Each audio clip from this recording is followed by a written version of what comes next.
Hey everybody, welcome to the POS Podcast. It is the end of February, February 28th. Second month of the year's already over. Hooray. Hooray. Hooray!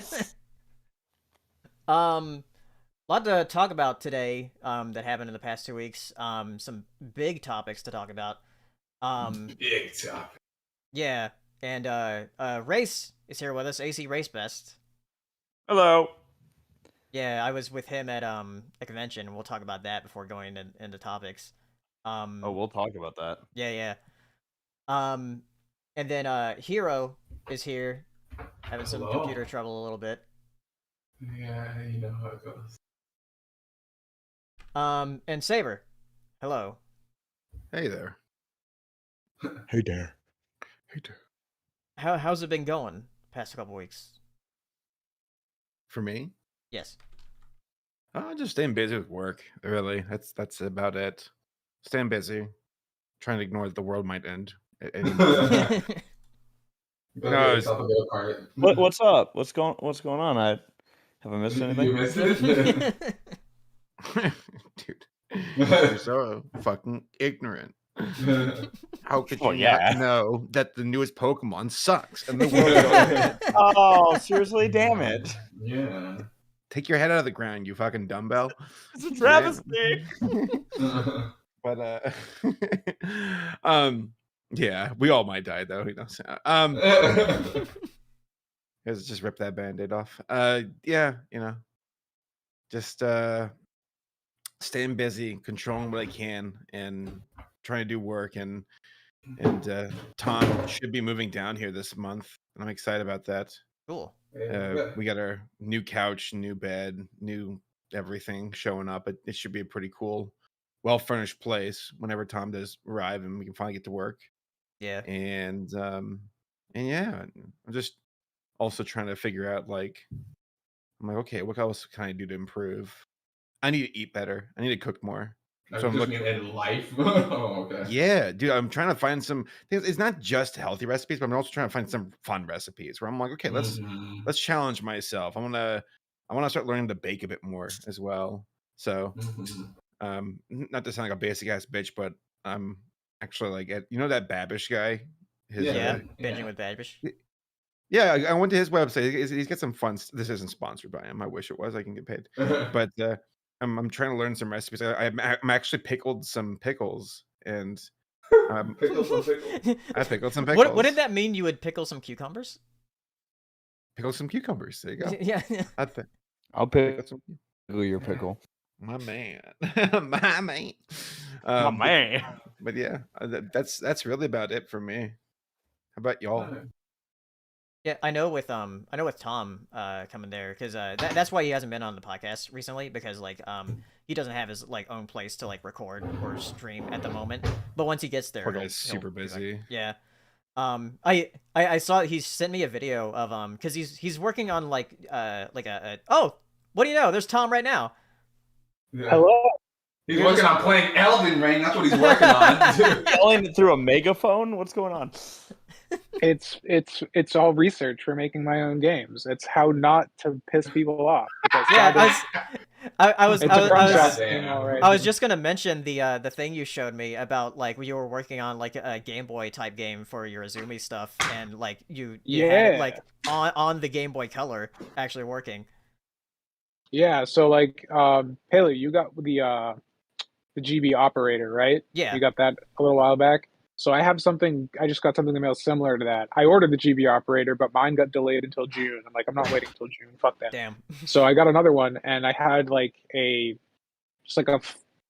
a flash card, but you can get bootleg Chinese Game Boy carts. You can just buy reproductions of games.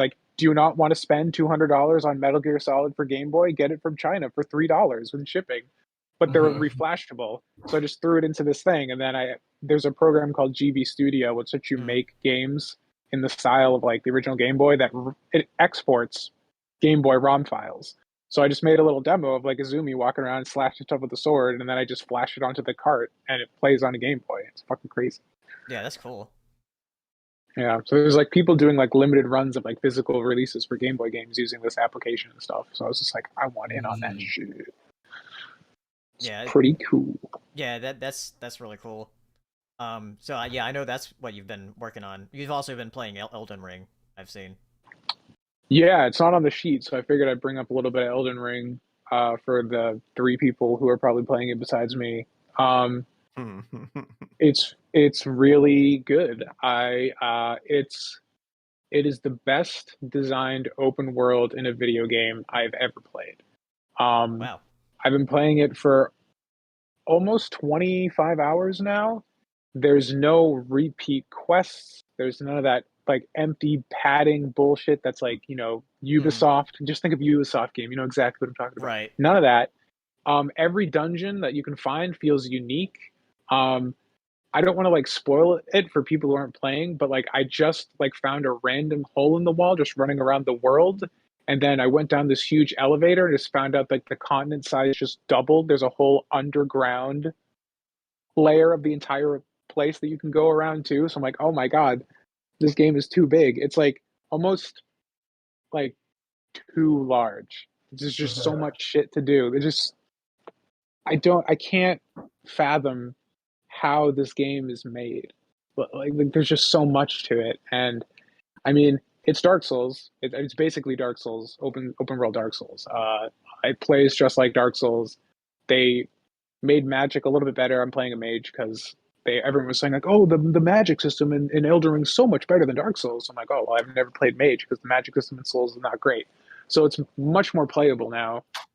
But yeah, it's just like if you like Neo, Bloodborne, Dark Souls, this is that, but much more open, and it's kind of nice because like there's fast travel right from the beginning. So if you get stuck on a boss, it's like, well, I'm just gonna go somewhere else, and there's like a billion other things you can do. That's like, what that's what I've heard. Where it's like, people say it's a bit more accessible in that like you can go wherever you want to, like if you feel like you're underleveled or whatever, or that you're not good enough, you can just go somewhere else.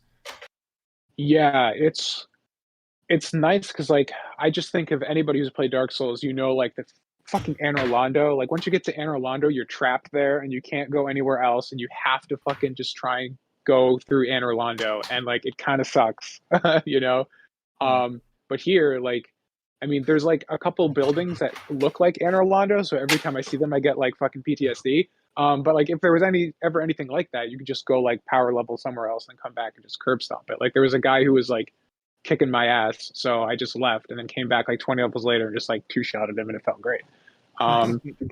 So like it's still Souls, it's still like hard and lame and cheap and dumb and boo and why all those things. So if like that rubbed you the wrong way with Dark Souls, like you're probably not going to vibe with this one too much. But if you were kind of on the edge, like I've always been on the edge with, like I said on Twitter, I'm in an abusive relationship with Soulsborne. I just like a battered housewife, keep coming back even though I'm miserable and end up with a black eye. This does a lot to smooth out the experience, and just like the quality of the open world is like, as someone who hates open world games, like just in general, I don't like that structure. The fact that like nothing has felt copy pasted yet, and I've put like more hours than I put into like all of Spider-Man PS4 my first playthrough, is mind blowing. So like the work that's done here is insane. It's really good if you like Dark Souls. If you don't, it's just like Dark Souls but 100 times bigger. So that probably sounds bad to you because it probably would. Yeah. Hero, what about you? What have you been doing? Well, I know what you've been doing. Yeah. Watching Digimon. Yeah, Digimon. Yeah. I don't really know why, but that's what I've been doing. Because you have to. It's about time.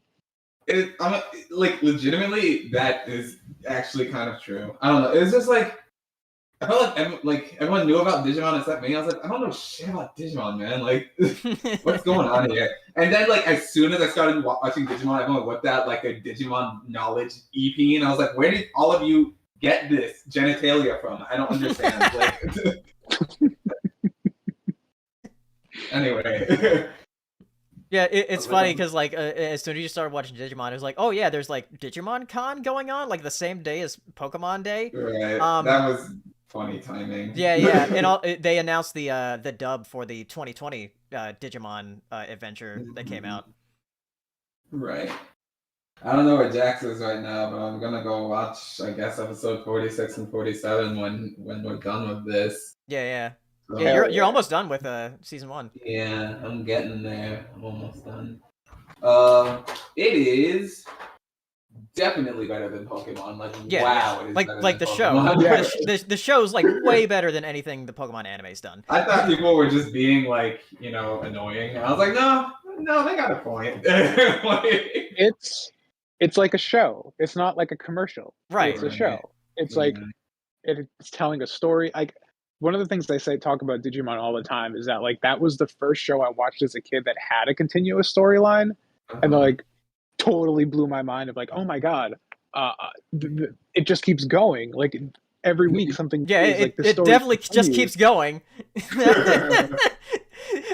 Some of the episodes that me and Jax watched with Hero, where like there's so many Digivolutions like in the same episode, God. like you just hear that like that evolution animation, like you're like Digimon, like every time. Oh, you're watching the dub? Yeah, to have the authentic experience. You got it. Yeah, you got it. You got to have those dub jokes, man. Without them, what's even the point? I want to make a YouTube poof where I just put in Digimon. Just like anytime anything goes to like nearby, just Digimon. Actually, you're far enough now. There was a YouTube poop we watched way back in the day, like in college, of Machine Dramon just saying Giga Cannon all over, like a million times over and over again. And it's like a 2-minute long poop. It was incredible. Oh my god. So yeah, that's been genuinely delightful. It's so easy to watch. Like, Jesus, you just throw it on. Like, Here, I have to link you. We can just keep talking about it. I just want to let you know I have to link you my favorite Digimon YouTube poop, if I can still find it. It's from like high school, so hopefully it still exists. Okay. One last thing about Digimon before we move on to talking to Race. So announced at the Digimon Con, because like people have been waiting for Digimon Survive for a while, because that was announced like before Pokemon Let's Go came out. Like it was announced a while ago. And apparently for Digimon Survive, that game coming out, they said like, oh yeah, this is going to be a game for like adults and it's going to be uncomfortable. They're like, what does that mean? Like, are you gonna? It was like, is it going to be like a really dark Is Renamon Digimon on the game? cover? Because if she is, I know what it is. And I'm pretty comfortable. No, I'm joking. But yeah, that sounds interesting though. All I know about Renamon is people like her. Yeah. A lot. Yep. A lot. Platonically? Certainly not. Sure. Yes, but not exclusively. Think about your love for Judy Hopps. Ah, platonic. Yes. All right. Race. Hello. Yeah. So before we Hey, go man. into this, yeah, just so you know, we're gonna do super chats at the second half of the stream. So if you want to send in super chats, you can do that, and we'll answer those at the last part of the stream, or you can ask stuff on Twitter with our Twitter handles there. But first, we're gonna go over Race. How have you been? And then we'll go to talking about the convention. Yeah, I've been good. As you mentioned, recently off of a convention, I've been editing and putting together the vlogs, of which Paleo, you are all over those vlogs because we were hanging out a lot. Yeah, we were in weekend. a room together. We were in a room together. We were roommates, and they were roommates. And yeah, we so we'll obviously get into that. But just been working on the vlogs and editing them together, posting them on the AC Race Best channel. Like, comment, and subscribe. Also been doing work on the Ready Player Dumb gaming channel with Sarah. Like, comment, and subscribe. Gearing up to do some low budget TV filming this weekend. Don't forget to like, comment, and subscribe. But yeah, no. This past week, and actually, I got some sun. Went out to Fontana, beautiful Fontana, I should say, in California for a NASCAR event that was being held out there. And it was a very wild weekend. They have a new car, and nobody really has a handle on it. And there's a lot of madness that took place this weekend, so that was fun. You know, other than that, just kind of keeping busy as usual. Just you know, just feels like if I'm not editing one thing, I'm doing another. So yeah, it's been good though. Yeah, just keeping things going. Might have some cool announcements in the future in regards to just general I guess general stuff. But till then, yeah, it's been good times, Paleo. Good times. Yeah, I saw you said this had the second part of Friday up on your channel where we I was wondering why Friday ended so quickly. I was watching it and I'm like, whoa. Now I'm watching Autoplay into Burnish React. I'm like, was that Friday? Was that it? So part 2, got it. Yeah. I used to when I made the vlogs back in the day, when I started, I used to just put them up in chunks of like between 7 to 10 minute long episodes. And what was happening was back when YouTube used to notify subscribers that videos were going up, RIP, they my poor subscribers would get bombarded because I'd have like, like if it was BronyCon, there'd be like 30 videos going up just from BronyCon, and I was like, well, I could clean this up.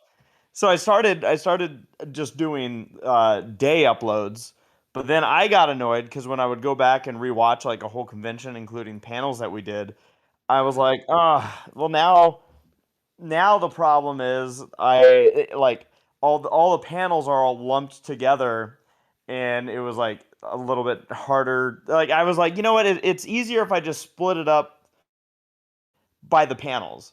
So if we have like 2 panels in a day, I have what's before, what's in between, what's after, and I find that broke it up a little bit better. So yeah, Saber, I hope you enjoy the security bot of the Sheraton. I'm curious about this. It's charging. Legend. It's charging. It's charging. Yeah. You'll see what we mean because it's charging. Yeah. It was just another goofy moment in convlog history. Yeah, it was very weird to see that thing there, just looking like a spaceship on the side of the hotel. Should we officially just start talking about the convention since we're basically there? Yeah. We'll talk about it. Cool. But yeah, HarmonyCon was our first time going there. It's in Dallas, Texas. Technically Irvine, I guess. Or Irving? Is it Irving or because Irvine sounds like Irvine, California. Irving. Yeah, Irving, Texas. Yeah. But yeah, we went there.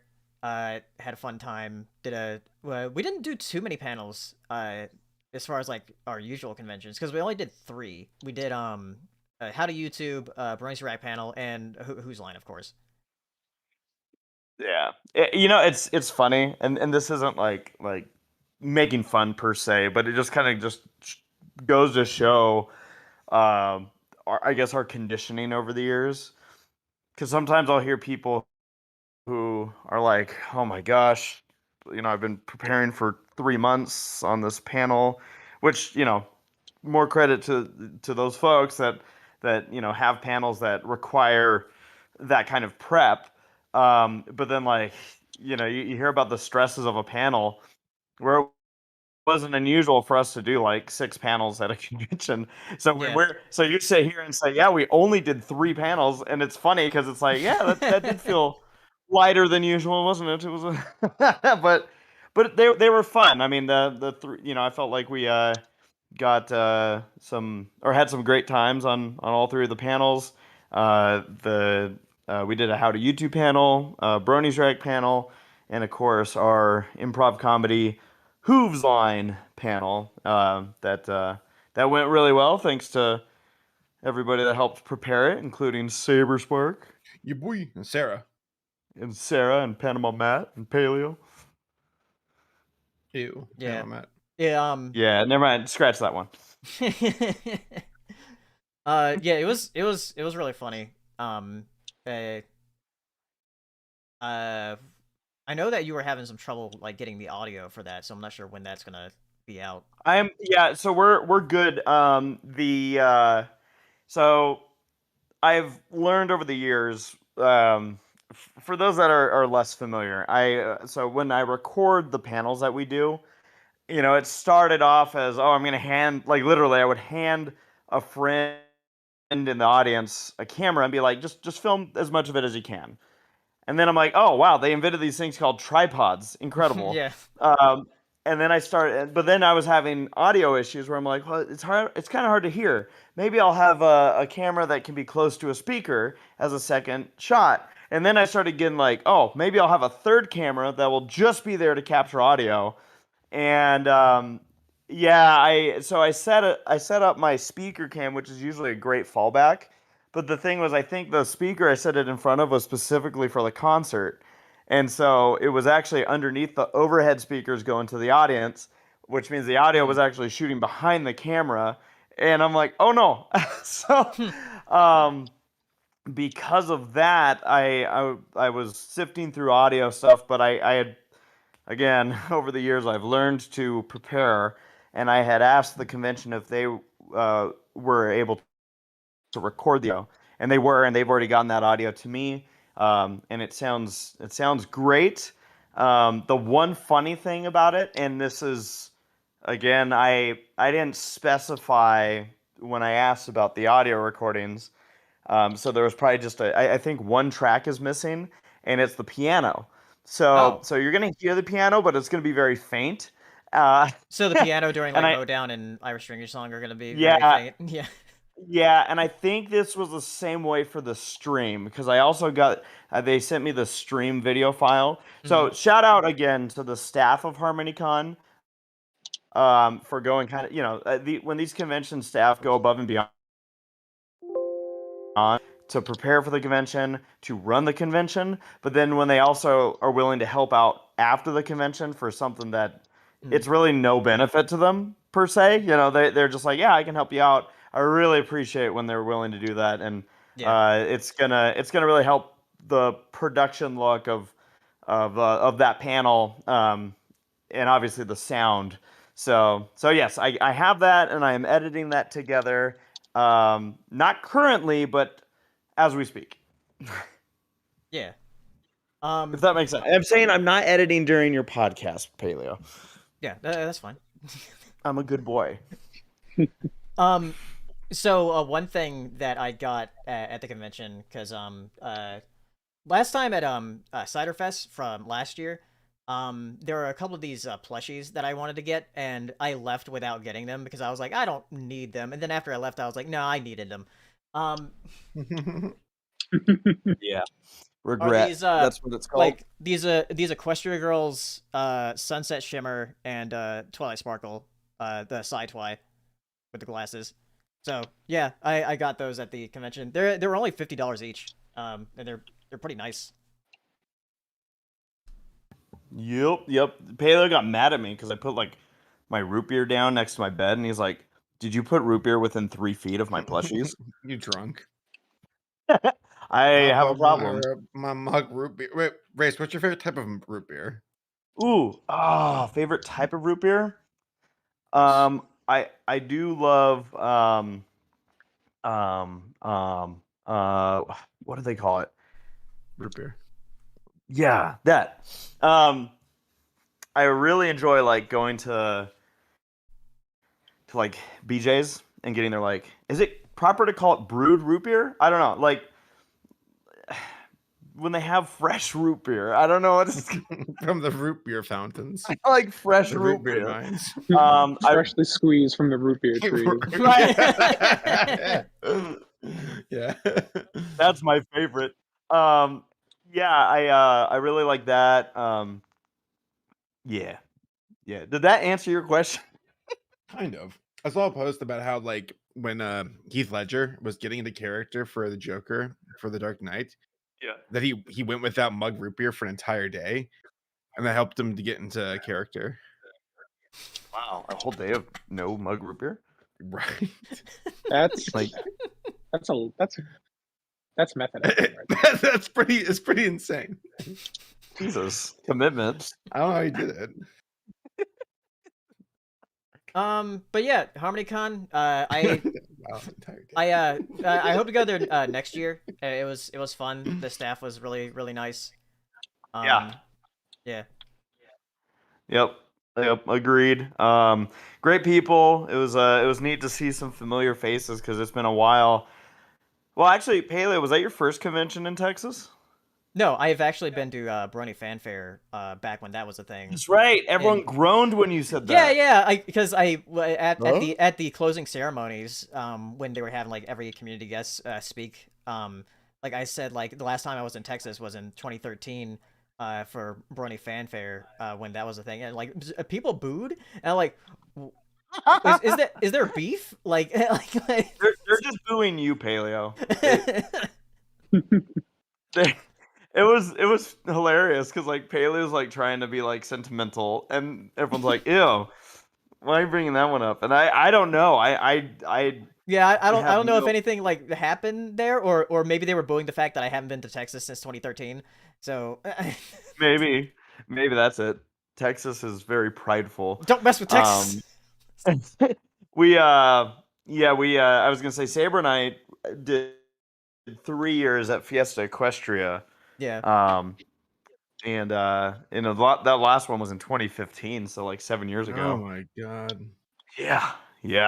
And it was cool, seeing again familiar faces and seeing how they're doing and just being like, Did you see Fiesta Equestria yeah. familiar faces? Did I see Fiesta Equestria? Like familiar faces from Yeah. Fiesta Equestria. Yeah. There were a number of people who I was like, oh my god, and they were like, oh god, this guy's back.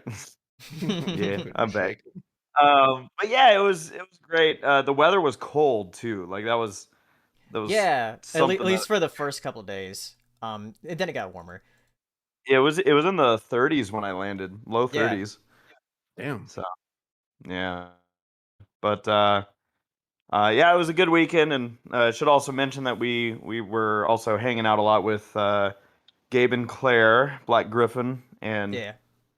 Sweetie Belle. Black Griffin's real name is Claire. What the fuck? Yeah.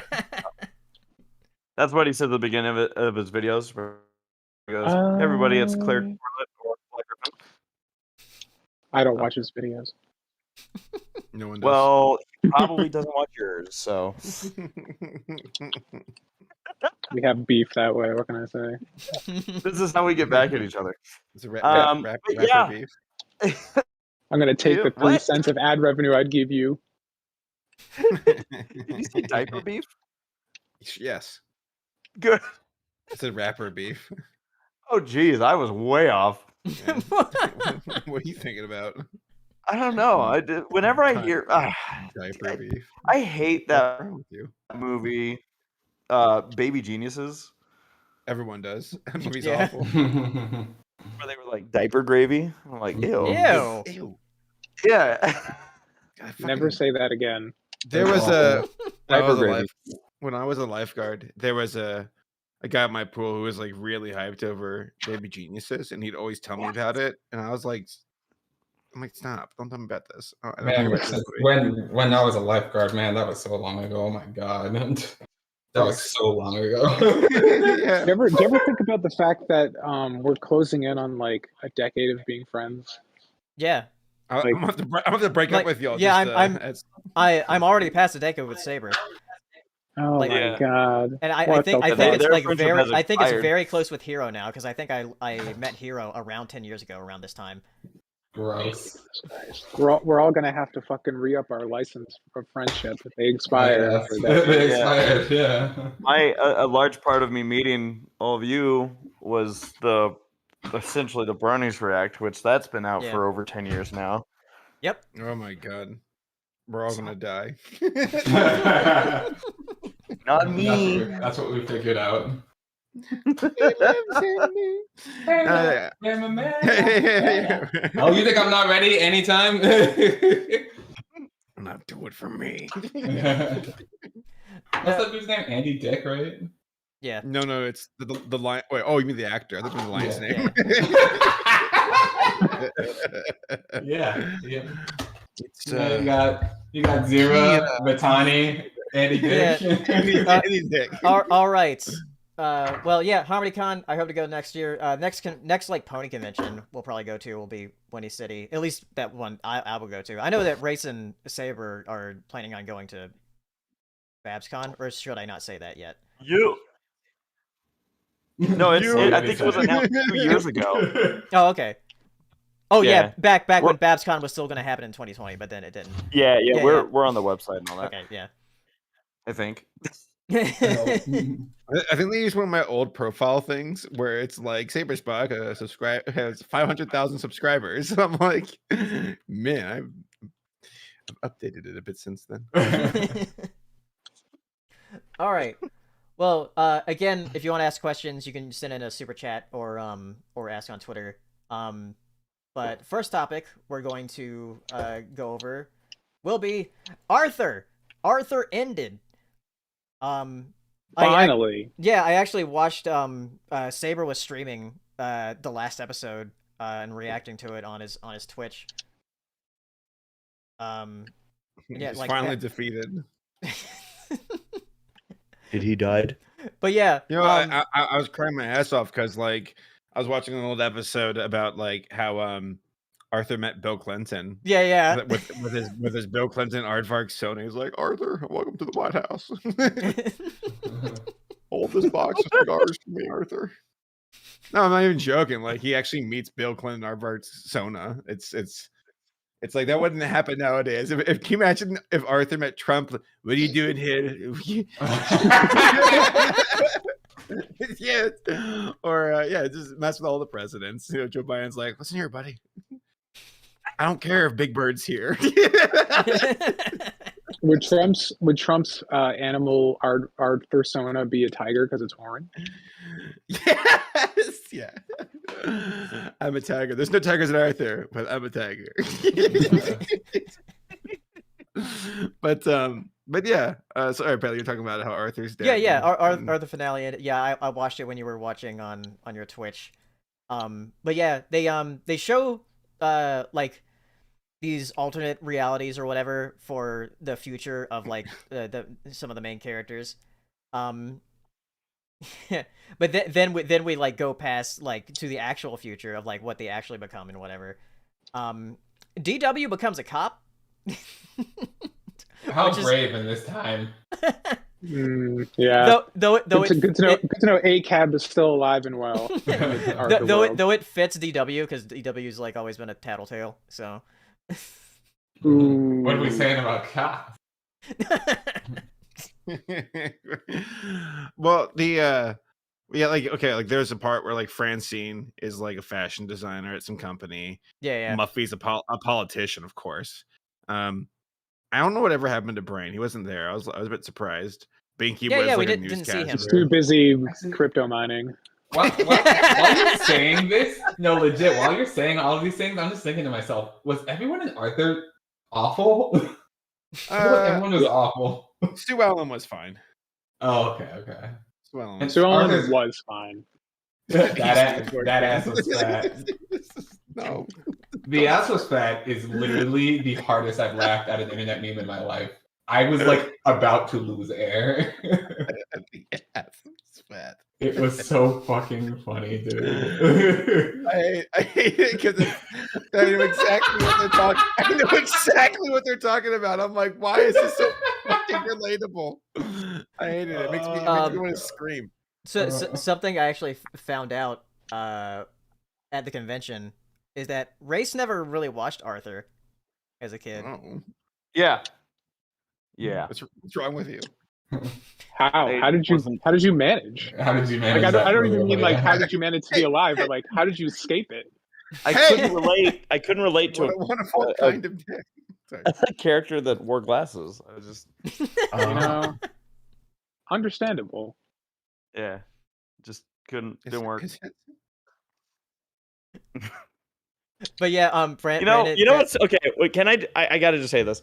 So when I grew up watching racing, there was a driver named Daryl Waltrip, who everyone called DW. Yeah. and it always bothered me when people be like, "Yeah, did you see DW go to school? She's weird." And I'm like, "DW's not a girl and an adult. What?" And DW most certainly can't read. Well, yeah. That's really funny, actually. You know those NASCAR drivers. Hey, what a wonderful kind of day. Hey. Yeah, because like you see in the vlog that Race posted where like Gabe and Claire were like singing the Arthur theme song, and like Race was like, "What are they singing?" No, I had no idea. Who's Arthur? Who did? I'm like, is this like a new song that just came out? This is Kib's newest album. I mean, you're missing out, dude. Arthur was one of the better like kids shows. It actually wasn't like it didn't feel like too dumb as a kids show. It had its moments. It was nice. Yeah. Yeah, like what would you say was probably like the demographic for that show? Yeah. Children. I mean, like like how it, young? it's like a preschool show pretty much. Because like Yeah. it came on like for everyone. yeah, it came on like PBS and stuff. Arthur I is was somehow a like the most like right next to Sesame Street. So Weren't you honestly E for everyone is exactly what I would call Arthur. Like there's nothing else more deserving of the title. Yeah, dude. What about Arthur's mom though? Do y'all think Oh God. Arthur's mom is M for mature. Anyways, let me look up pictures here. Oh yeah. I'm wondering how much I can joke. So it's something that Brandon King said in the chat. And I was gonna bring it up too. Is like when you see like the adult versions of the characters, like you see Arthur is like Arthur looks like Peanut Butter Gamer. Just the way his style is.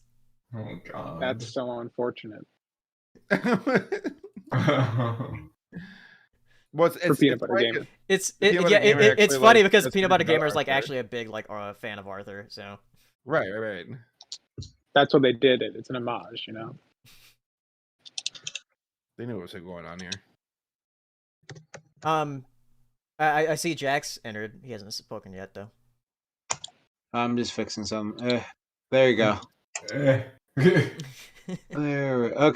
there we go. What are we talking about? Arthur? Yeah, the Arthur Yeah. finale. Yeah. Yeah, it was okay.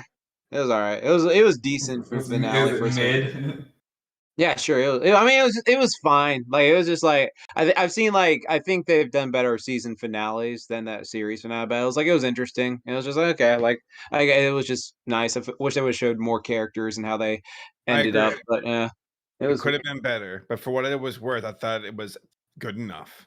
yeah. For the way I look at it differently. Just like again, it's for like Hero just said, for everyone. So it's for like, but primarily it's for like kids and stuff like that. Because like first off, the thing that got me was just like how fucking much the animation changed. Like I was just like, because I went back and watched some classic episodes, and I was like, oh, this looks great. This new shit, I don't know. They just were like, we're gonna skim. Like, I think it was like a Flash or something like that. And it looks terrible. I'm just gonna say, I love you, Arthur, but that looked terrible. Okay. Yeah, it's a noticeable downgrade. Yeah. So yeah. Besides that, it was all right. Like, it wasn't mind blowing or anything. It was just okay. Yeah. So yeah, Arthur. Next up, let's talk about Cuphead, which I know me and Saber watched, and Jackson, I watched it too. You did? Cool. Yeah, because I was waiting for that freaking hot mermaid girl to show up. She didn't show up, so I was like, "This is some bullshit." She'll probably show up in a future episode because she's in the intro. Yeah, she better show up. That's why I watched it, was because she was in the intro. And I got excited. I was like, "Oh, she's gonna show up," and then it was like this fucking vegetables and other bullshit. Yeah, they definitely have like enough characters like from the games to like do stuff, and they've been like showing other like different things. So far they've ordered like 36 episodes, and they're releasing them in like 12 episode parts. But yeah, I was very surprised by the show, because like the trailer, I don't think the trailer is like as representative of like how good the show is, because the trailer goes for like some very like tame jokes and everything, but the show itself, like with the characters and just the expressions that they have, and a lot of the crazy like animation techniques that they do that hasn't really been done in a very long time, or at least often, like the whole stereopic camera process thing, where they have these like model backgrounds and then they have the animation over that, which you've seen in like old like 30s cartoons like Popeye and old Fleischer shorts. They do it like multiple times here, and it looks really neat. It is like Toon Boom animation, but it's like probably the best Toon Boom animation I've ever seen from any cartoon. So that's saying something. Saber, I know you recently put out a quick vid on it. Yeah, visually it was really nice. I know the big thing about everyone's mind was like, will it be done on ones, hand drawn? And it's like, no, that's ridiculously expensive. And despite how much effort went into the game, it still wouldn't be nearly as much animation that would go into a show. Like, people don't quite understand how expensive that is. Yeah, why do you think like the DLC for the game is taking so long to come out? Like, it's only just coming out this year. The game came out in 2017. Absolutely. And also, like, I guess the closest example I can give to you is like, look at the Dr. Seuss like Green Eggs and Ham show. That cost like hundreds and hundreds of millions of dollars, and that was a big gamble, which I don't know if it financially paid off or not. I don't know. I know they're doing another season of it. I look forward to that, because that's done, hand drawn, and I guess it is hand drawn. Yeah. But I guess it's fun seeing them explore the characters in the world, because there's just so many lumps of clay where it's like, have fun with it. These characters aren't massively defined in the game, except for a few like things you can base off of their designs or how the boss fights might interact, or maybe old school like inspirations. But for the most part, it's like there's quite a bit of land, or quite a bit of territory to explore with them. And I'm not like absolutely in love with the show, but I do really like it. And I'm interested enough to see where they go with it, especially after the cliffhanger. So I'm here for it. Yeah, I really enjoyed it. Because I watched like the first 5 episodes on my way back home from HarmonyCon. And I was like giggling to myself when I was watching it, and then I watched the rest when I got home. But yeah, it's very fun. I'm excited to see more of it. I'm probably gonna rewatch it this week. And I want to replay the game now. After watching the show, and I'm also very excited for the DLC when that comes out this summer. But yeah, Jax, what did you think? Because I know that you don't like the game because it's hard. Well, no, it's not. It's a fucking nightmarish fucking horrible. The damn carrots. The carrots. No, it was I think. Okay, so I'm gonna put it to you like this. I think, like, I agree with what Saber said. The whole thing about like people are giving it too hard time. Like, you could not fucking do the show on ones in this. Right. It literally would take a fucking like over a decade to do the shit like it did the game. Like, it'd just be like absolutely people. It would fall into the same category of what Halo series is doing now. It's like, oh, Cuphead, I remember that back in the day, and shit. Like, oh, you're doing a series on that now? Oh, I guess fine. Some shit like that. It's just like it would take too long. I would say for me personally, a lot of the episodes were very like hit and miss. Like, sometimes episodes like, oh, that's funny, it made me laugh, or like they'll have like a one joke that'll make me laugh. But there's sometimes it's just like I don't know. I guess it's just like a type of humor that it just doesn't hit me personally the same way. Like there's this one episode with a bottle. I just thought that was just kind of mid the entire way through, like with this like baby bottle or something. I was just That was one of my least favorite episodes for what it's worth. Yeah, I'm not okay. crazy about Yeah, those kinds it's of also like episodes. the second episode, I think. It was like second episode. So I like because I remember watching it and I was like, okay, whatever. I just have it on in the background, checking stuff out. Like there's some things I like. Squidward Devil, like Squidward Devil, yeah, like yeah. fun. Like Wayne Brady Dice. That was really well done. And then like the jokes there. I think that was like one of my favorite episodes with him. Like just like in Cuphead, like fucking with him doing that. I thought that was funny. But then there was times there's a lot of SpongeBob Squidward energy between Cuphead and the Devil. Like and then like exactly. It's just like that. So I think for the most part, like some episodes, I'm just like, oh yeah, that's funny. Some episodes, it's just like that really loud, like in your face type of humor. And so sometimes that hits for me, sometimes it doesn't. Like this is like from one of those times where I was like, oh yeah, this is you'll get me here. But then most times it's like, okay. So it's just a personal preference thing. I'll see the second season just because I want to see the Mermaid Girl. So yeah, that's what I think of it. I mean, like I'd recommend it if you're a fan of the game. You definitely would like the show, in my opinion. So yeah. Yeah. All right. Next up, let's talk about. Okay, I haven't seen this yet, but I know Saber and Jax have. What is it? It's let me look at the list. It's Proud Family, Louder and Prouder. Oh yeah. Proud Family. Yes.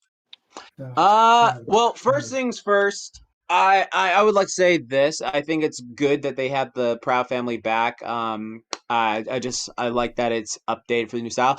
A couple things though before as a person. I thought it was a bit weird because like I'd been rewatching the original Proud Family series prior to this series coming out just because I was in a Proud Family mood. It's like only like 50 episodes too, so it's like another series, pretty easy to watch. Her friends are fucking terrible, so I'll just most of her friends are fucking awful. Hate them, but like something that always stood out to me in the first episode of this is when the show premiered, I thought all the characters would be older because their character designs looked older. But then the second episode, Penny's like, Dejanay, you're 14.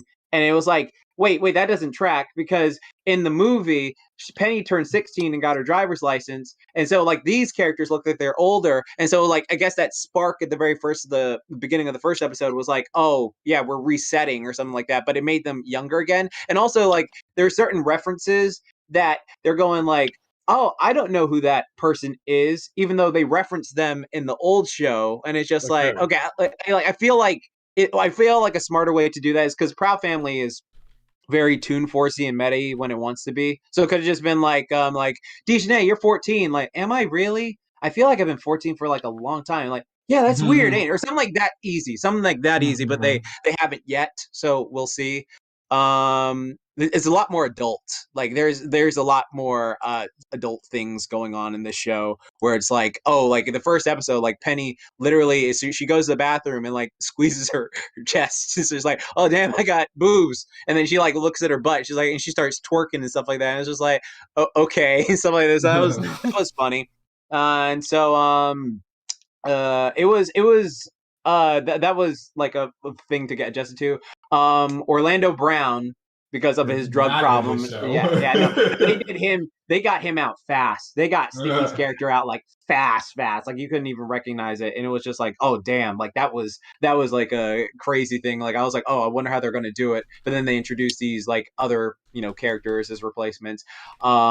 Michael from the original show, who was like the little flamboyant kid who like we always assumed was gay and stuff like that, what is now like fully out the closet, got his hair dyed differently, has a different voice actor. It's EJ Johnson. When the original show it was Phil Lamar. And then like there was actually an episode, like I went back and rewatched it just because I want to go back and see like stuff with Michael in it just to see how much he's changed.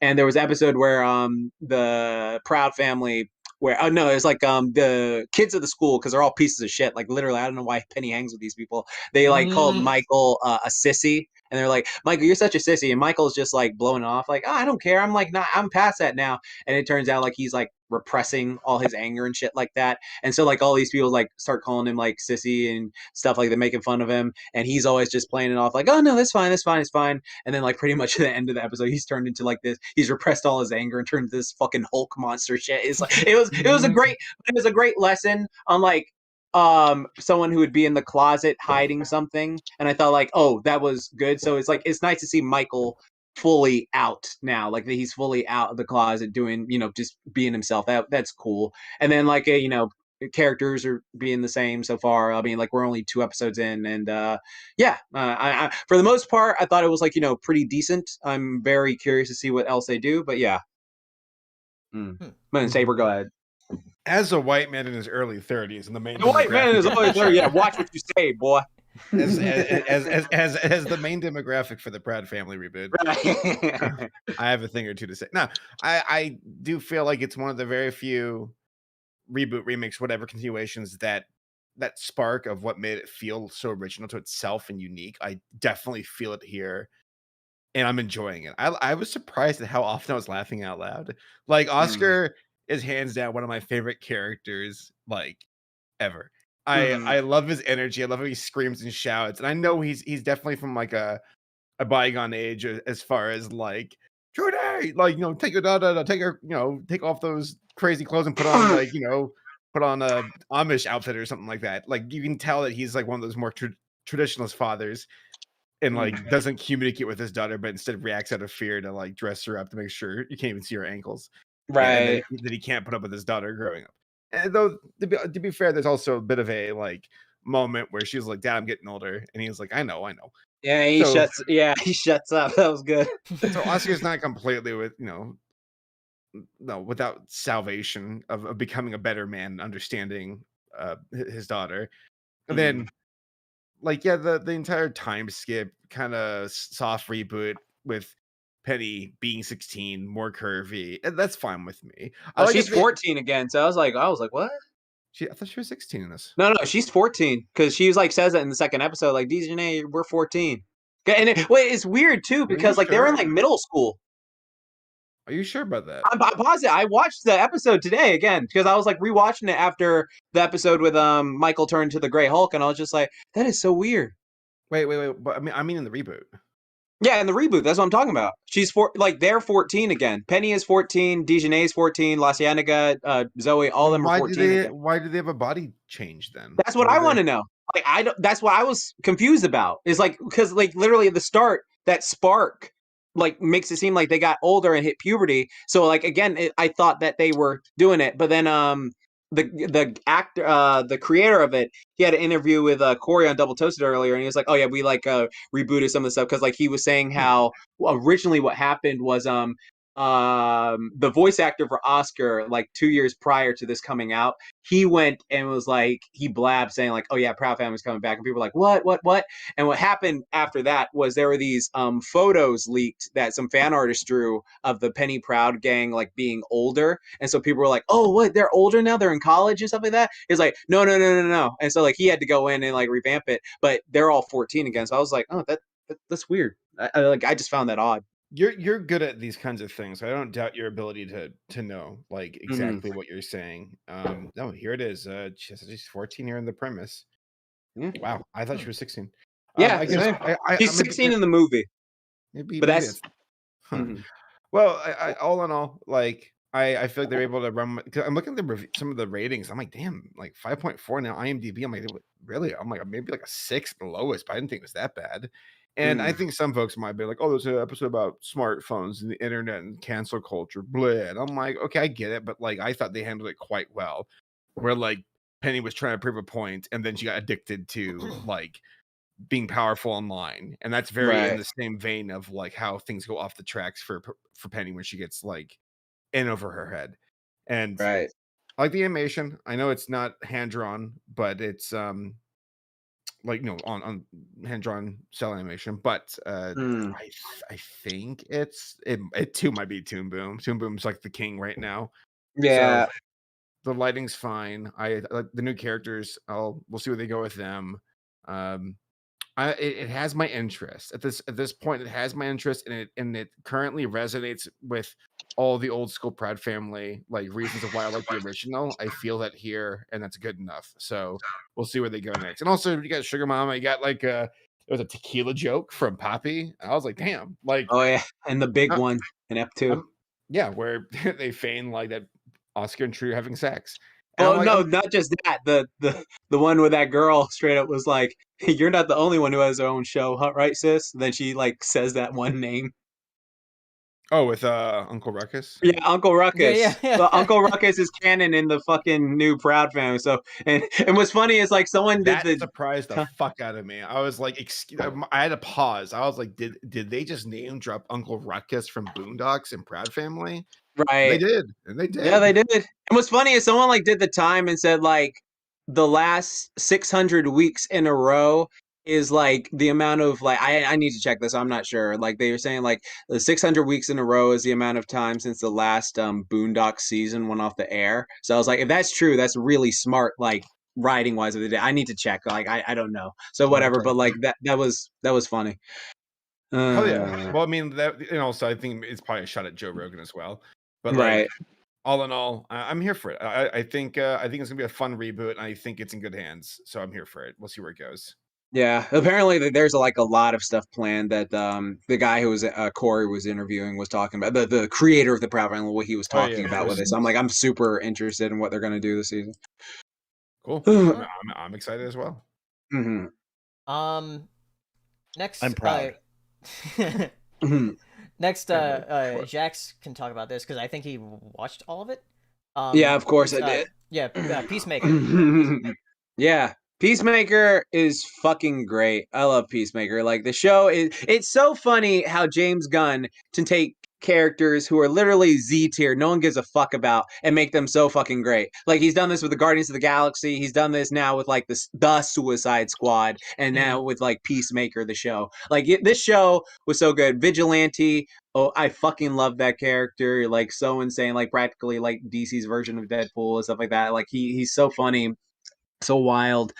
John Cena, like surprisingly pretty damn good at what he did with like this role. Like he was able to actively like pull off his acting chops and like, you know, play the douchey Captain America of Peacemaker is.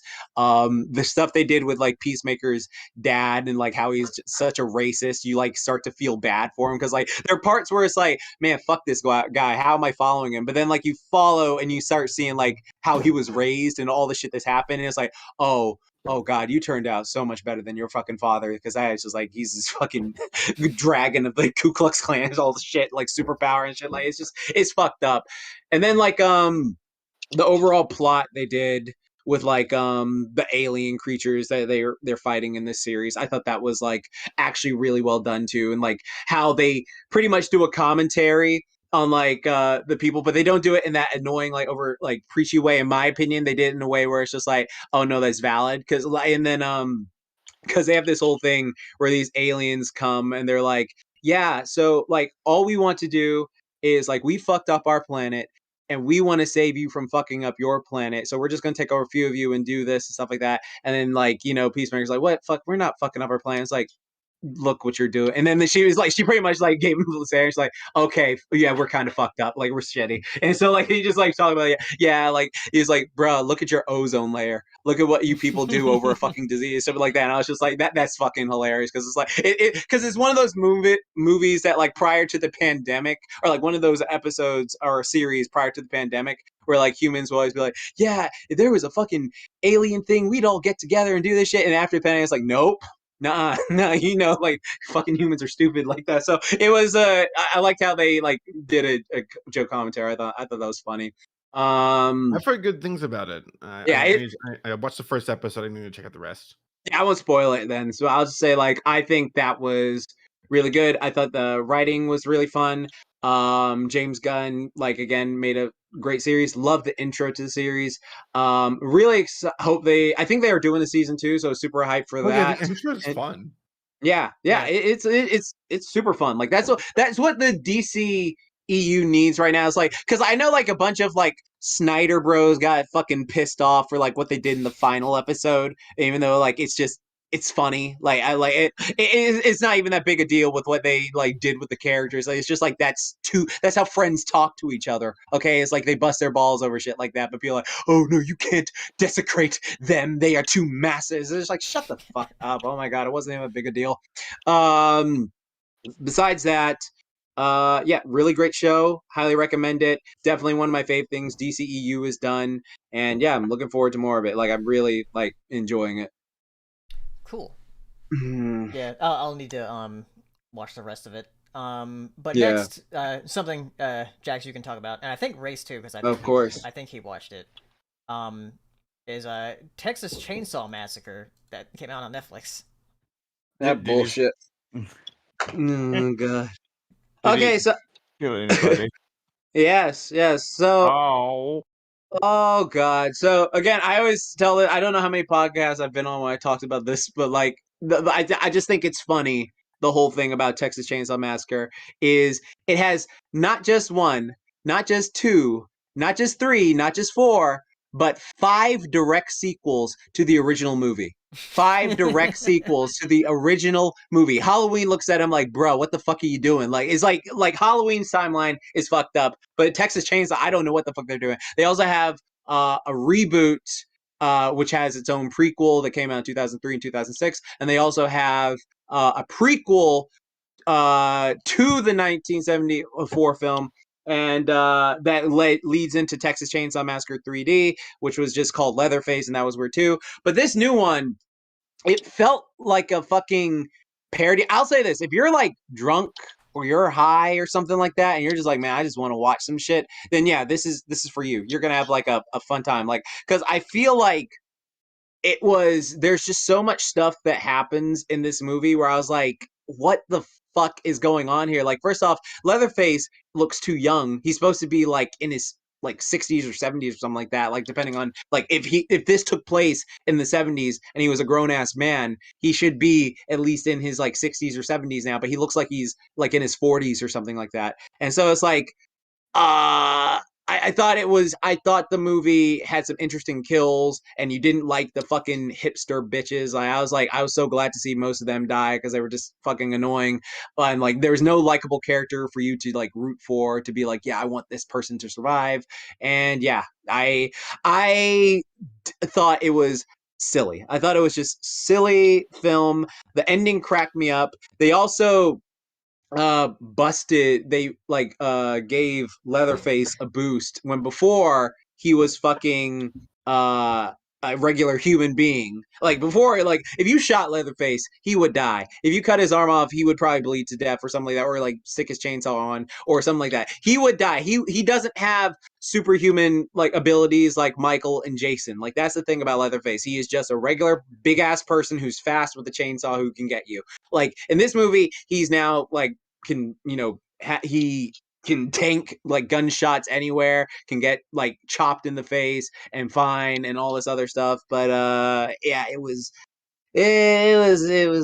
that great unless you're like, you know, just actively looking for a bad movie. If you're actively looking for a bad movie with friends and stuff like that, and then you get like, you know, a couple drinks and you like, you know, get some snacks, stuff like that, you'll probably have fun with it. But for the most part, it felt like a parody that didn't know it was a parody. Yeah. That's my opinion. Yeah. Blah. Race, you have anything to say? Race? No. Race is like, nah, we're good. He got it. He said everything. Race is like, no, whatever. Race did. I'm like, no. Hmm. No. All No. right. Next thing, go into some trailers. So Diabolical, The Boys. We saw a teaser for this, but now we actually have like a full trailer for like what it actually is. And it seems like it's like an anthology series of different shorts in the Boys universe with like different animation studios and different like directors. Like I see like one is like from like the Rick and Morty like people. Rick. Yeah. Rick. And they're like all like doing different like shorts in that universe, which is interesting. The trailer has me interested, and I don't know if this is coming out before. Actually, yeah, I think it is. I think it's coming out before season 3. Because it comes out March 4th this week. Nice. Yeah, before season 3 of The Boys. Because I know that's been taking a while. Because season 2 came out in 2020. So Right. we've been waiting a while for season 3. Mm-hmm. But yeah, this looks interesting. What do you guys think? Because I know like Saber. It looks. You watched it. It looks fun. It looks fun. Like, it's very interesting. I'm glad they got the voices back. So like that'll be super cool. Like that'll be super like interesting to see how they do do this boys series. Like, I'm very curious what they're gonna how they're gonna play it. I wonder if they're gonna take any aspects from the comic book and just make like animate those, or if they're just gonna go completely from the boys series. Because like again, for people who read the comic, like the boys has drifted pretty far from what the comic was. Yeah. So like it's interesting like to see if like how they're gonna play it out. But yeah, it looks fun. The comedy looks great. The animation for certain ones looks like pretty dope, and so I'm very curious. Yeah. Uh, Because Saber and Tom, I know you guys have watched The Boys. Yeah, The Boys is pretty good. Season 1 was definitely better than season 2, but they're both pretty good. Yeah. The fact they're going to do animated shorts, like Animatrix style, could be interesting. Yeah. mm. All right. Next, let's talk about. Wait, Tom's here. Oh, hey, Yeah, Tom. Tom's here. Yeah. I don't know why I'm like exhausted, so I just like didn't see that. Hey, Tom. What, Tom? So Tom, Yeah. Hero's watching Digimon. If you haven't, Yeah, we We talked talked about about it that earlier. earlier. Yeah. Okay, good. I sent him Showing my him the favorite dub. YouTube poop. It's in the chat. You should look at it. Oh, is it the Gabumon? Yeah, hold on a sec. Yeah, I fucking knew it. Yeah, here we go. All right. So, Dude, I was searching for it, and the guy made another one with the next Digimon season 12 years later, and he's like, 12 years later, Gabumon the Mask Cave Adventure 2. I'm like, oh my god, what a legend. So, this next thing here, Fairly Odd Parents, the live action series coming to Oh Paramount my Plus. god. How many Can we live not- action ones can have we they just done? not talk about it? Well, this is a series that they're doing on Paramount Plus, and it has like the live action, but like Cosmo and Wanda are animated. Can So we just can like we the not talk movies? about it? Like the original live action movies where they were CGI? It's so weird here because like you see Timmy grown up in this screenshot I have, and he looks so dorky. And He looked from dorky, but the Drake- trailer, it does not look good. No, That the is trailer, not Timmy. no, That is did a it fucking no 2010 favor. college frat boy. I do not. That is not him. That is. disavow. What the fuck? Timmy got buff when in the series. This is some bullshit. Like Timmy, like got buff and married Tootie. I very vividly remember that because I was like, oh, Timmy's got gains. I very remember that. So what the fuck? But yeah, Okay. from what the trailer is, like I guess Cosmo and Wanda are being given up to some other kid that's in the show. But yeah, man, Ooh. this is gonna be so awful. Yeah. But yeah, Oh. like Nathaniel Fogan said in the chat, he said it looks like a porn parody, just like from the screenshot. It literally does. It's definitely the worst thing I've seen this year so far. Yeah, I'm pretty yeah. pissed. Looks dumb. Worse than NFTs.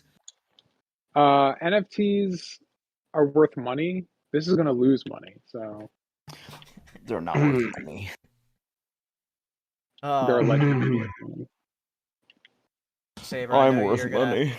Saber, Also, I know you're gonna NFTs have were to- last year, so I mean, they're Oh, still going on. okay. This year. All right, fine. Is What year is it, anyways? 2020? Is Saber there? 2020 Part 3. Yeah, we're in the Snyder cut of 2020 right now. That's why it's going on this long. No, Is Saber there? Yeah, what's up? Oh, I was gonna say, are you looking forward to Fairly Odd Parents, the live action? trailer. It's gonna get your channel a lot of views. I was looking at some like upcoming stuff, and I'm like, man, I feel like it's just cheat codes for me to talk about this stuff. It's just so easy. Like it's either so terrible or it's furry. And it's just easy. Like I watched the Bad Guys trailer, and I'm like, I saw the wolf character girl. I'm like, yeah, this is just shooting fish in a barrel. Like it isn't fair. It's like Saitama now. No one can beat me. I'm just so fucking right. I feel nothing. Yeah. Last trailer to talk about, which is one reason we have Race on tonight. I thought it was And for the brony scene. Speaking of furries. Speaking of furry and terrible, no. Rescue Rangers. Always save the day. And specifically, I did pick the screenshot of them like riding the ponies. Why did you open it with "and terrible"? What is this? We know what you did, Ray. God. We know you have connections. Hey, you're all welcome. All right, I pulled some strings getting those ponies in there. Yeah, why couldn't you get Lola Bunny in there, huh? Oh, who's to say she's not going to show up? Oh, okay. All right. I'll remember. I'm gonna call you in the theater as soon as those end credits hit. You better. When the end credits hit. Okay, fine. And she's gonna be naked. Oh yeah. Yeah. It's not in the theater, is it? Though. As long as they don't cut out that scene, But I doubt they will. Yeah, I know the Judy and like Lola like crossover. Like it's like this. I won't say that on this fucking. There'll be something crossing over. Yeah. It's like that thing in the pit, right? So for those of you who don't know, Race is a big Chippendale Rescue Rangers fan. Ask him what the AC and Race Best stands for. Acorn Cafe, the web forum that I met my wife on. Yeah. So yeah, I was more of a Disney kid than like a Nickelodeon or Cartoon Network kid. And growing up watching the Chippendale Rescue Ranger series, that was like my all-time favorite. I really liked like mouse or rodent movies as a kid. Like American Tail, Gray Mouse Detective, The Rescuers, and I also was a big fan of Indiana Jones, and a lot came together when Chippendale Rescue Rangers came out. I really liked it. It was like my favorite show as a kid, and then I rediscovered it. I kind of like fell away from cartoons, like around like early teens, and then I rediscovered the show, and it was such a nostalgia trip. I was like, oh my god. And yeah, I had interacted a lot with the fandom, and essentially that's what led me to even getting to know you guys, because it led me to eventually getting into the My Little Pony fandom. And so go figure. But yeah, and like 8 years ago they announced a movie that Disney was gonna make, and even then it was announced that it was gonna be like live action. And yeah, I remember even back then people were like, "Oh no," but I'm like, I don't care. I want to see more content. I miss these characters. I want to see more. I want to know what's going on, or whatever they were gonna do. Whether it was like an origin story, which they already have.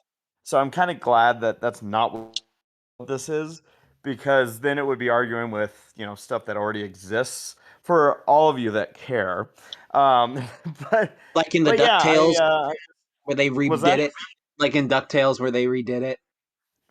Was that like a big deal for Chip and Rescue Rangers? When like remember in DuckTales like 2017 where they redid like the origin of why Gadget is Rescue Rangers. Yeah, I was like, oh, interesting. But again, it was fun to see them there. But yeah, it's it's wild. And honestly, a lot of the people that I interacted with, I'm sure are like, oh no, with this trailer that came out and whatnot. But I'm of the opposite opinion. I'm just like, it's not what I expected. I did not expect. So for those that haven't seen the trailer, it is next level fever dream shit. Like you're Yeah. just like, what the absolute fuck direction did they go with this? But I'm okay with that because I feel like they could have gone the direction of something very standard, and something that probably not a lot of people would be talking about, except for Right. those that really cared. But this is just so off the wall that at least people are talking about it. And, and like I said, it's kind of one or the other. It's either go for what you know, or just go balls to the wall. And they are going balls to the wall with this, and I'm looking forward to it. I don't know, I don't know if I'm gonna love it, but at the same time, it kind of like what we've always said with My Little Pony and Generation 5 that's now coming out. I still have the originals with Chip and the Yeah. Rescue Rangers, so it's not like I'm necessarily like, oh no, this could ruin things. Like it's just it's content that I never thought like this. I don't know, man. This looks like a fan fiction gone steroids. I'm like, all right, let's go. So Mm. I'm excited though. I look forward to it, and since there's ponies in it, probably do a. Everyone's joking that we need to do a bronies react to it, Bodo, we're not joking. It's a very serious topic. but like I got to be careful because I know like Saber will just shit on my childhood if I do this. So Of course I will. that's what I'm here for. Race is like, I'm so excited for this remake of my childhood. Doesn't even do the chipmunk voices. Yeah, that's gonna be the hardest thing for me to get over. Because like that voice coming out of Chip, I'm like, yeah, these are the characters, but they're not the characters. It's not that's not Chip.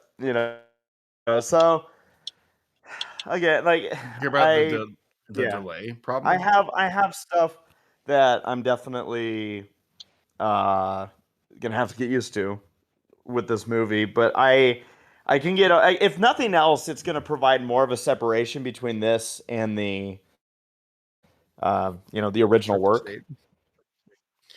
I That's what we want. the More entire delay Bibles and thing, more though, guns. I'm curious if it kind of confirms a spoiler in the movie, because like you know about the gadget Colt? The gadget cult cult. thing Yeah. in Russia. Well, Yeah. because of recent events, apparently things are being delayed because of that.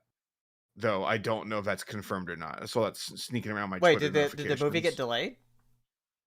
Yeah, I don't know. I don't know. Someone was like, "Did you hear about the delay?" What's going on Because with Russia?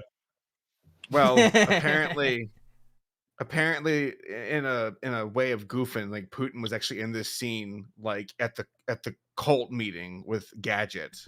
I don't know. Oh, Saber's doing a thing. I'm just Doing what with reporting Gadget, invading her. Oh no. Oh God. Mm. But yeah, it's Yeah. very interesting because I did not expect this at all. I don't think anybody did. Where it's like they're doing like a Roger Rabbit type of thing, where we have like Yeah. cartoons that are like actually in the real world. Cartoons. Cartoon. Yeah, right. Cartoon. But it's weird because like they have like 2D animated cartoons and then they have 2D animated cartoons in quotations where it's like, oh, they have like a 2D aesthetic but they're actually 3D models.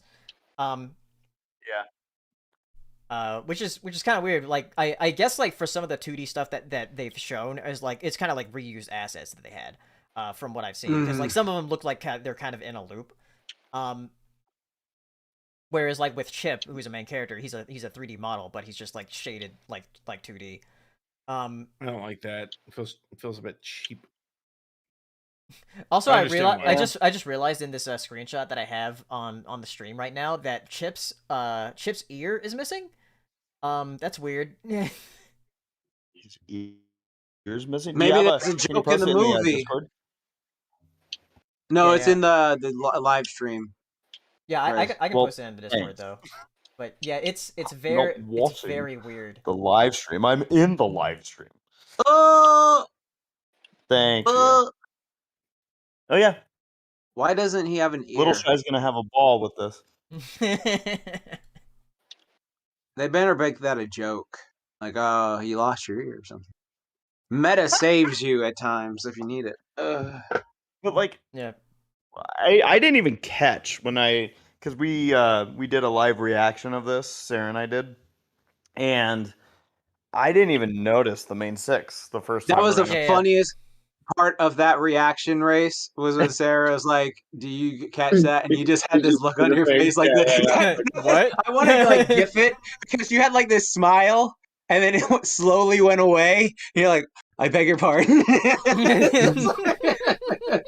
I was dumbfounded. I'm like, what do you mean the main six? And then when I saw it, I'm like, how did I miss this? Damn. Yeah. Yeah. Again, it's wild. I'm looking forward to all of the just everything that's going to be going on in the background. Yeah. All the references that may appear in this. I feel like seeing that that there's some property like My Little Pony showing up in this. That's a property that surprises me to see it here, despite I know the connections that exist. So I don't know. I'm excited to see whatever or what else they throw into this movie. There was also what was it that cat?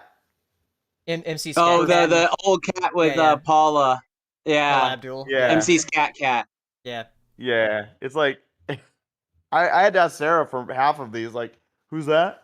Who's that? Yeah, there are certain characters that are like at that convention that they go to where I'm like, oh, that doesn't look like it's from anything, but it's like it looks like has a certain aesthetic to it. Like there's like an friend. Yeah, there's like an anime girl. I was like, is this anime girl from something? My friend is obsessed with thinking that anime girls from Shin-chan. Like I don't know if he's right or not, but he said that that anime girls from Shin-chan. I bet, and it's just like, okay, I don't know because I haven't watched Shin-chan in forever. It doesn't look like Shin-chan to me. It does look like some kind of like early '90s anime though. Like Sailor Moon shows up, like. Oh, then she just wins the movie because she solos everyone. Never forget that, chat. She whoops Goku's ass, like unironically. She will beat his ass into a bitch. I'm serious. But yeah, it comes out in May.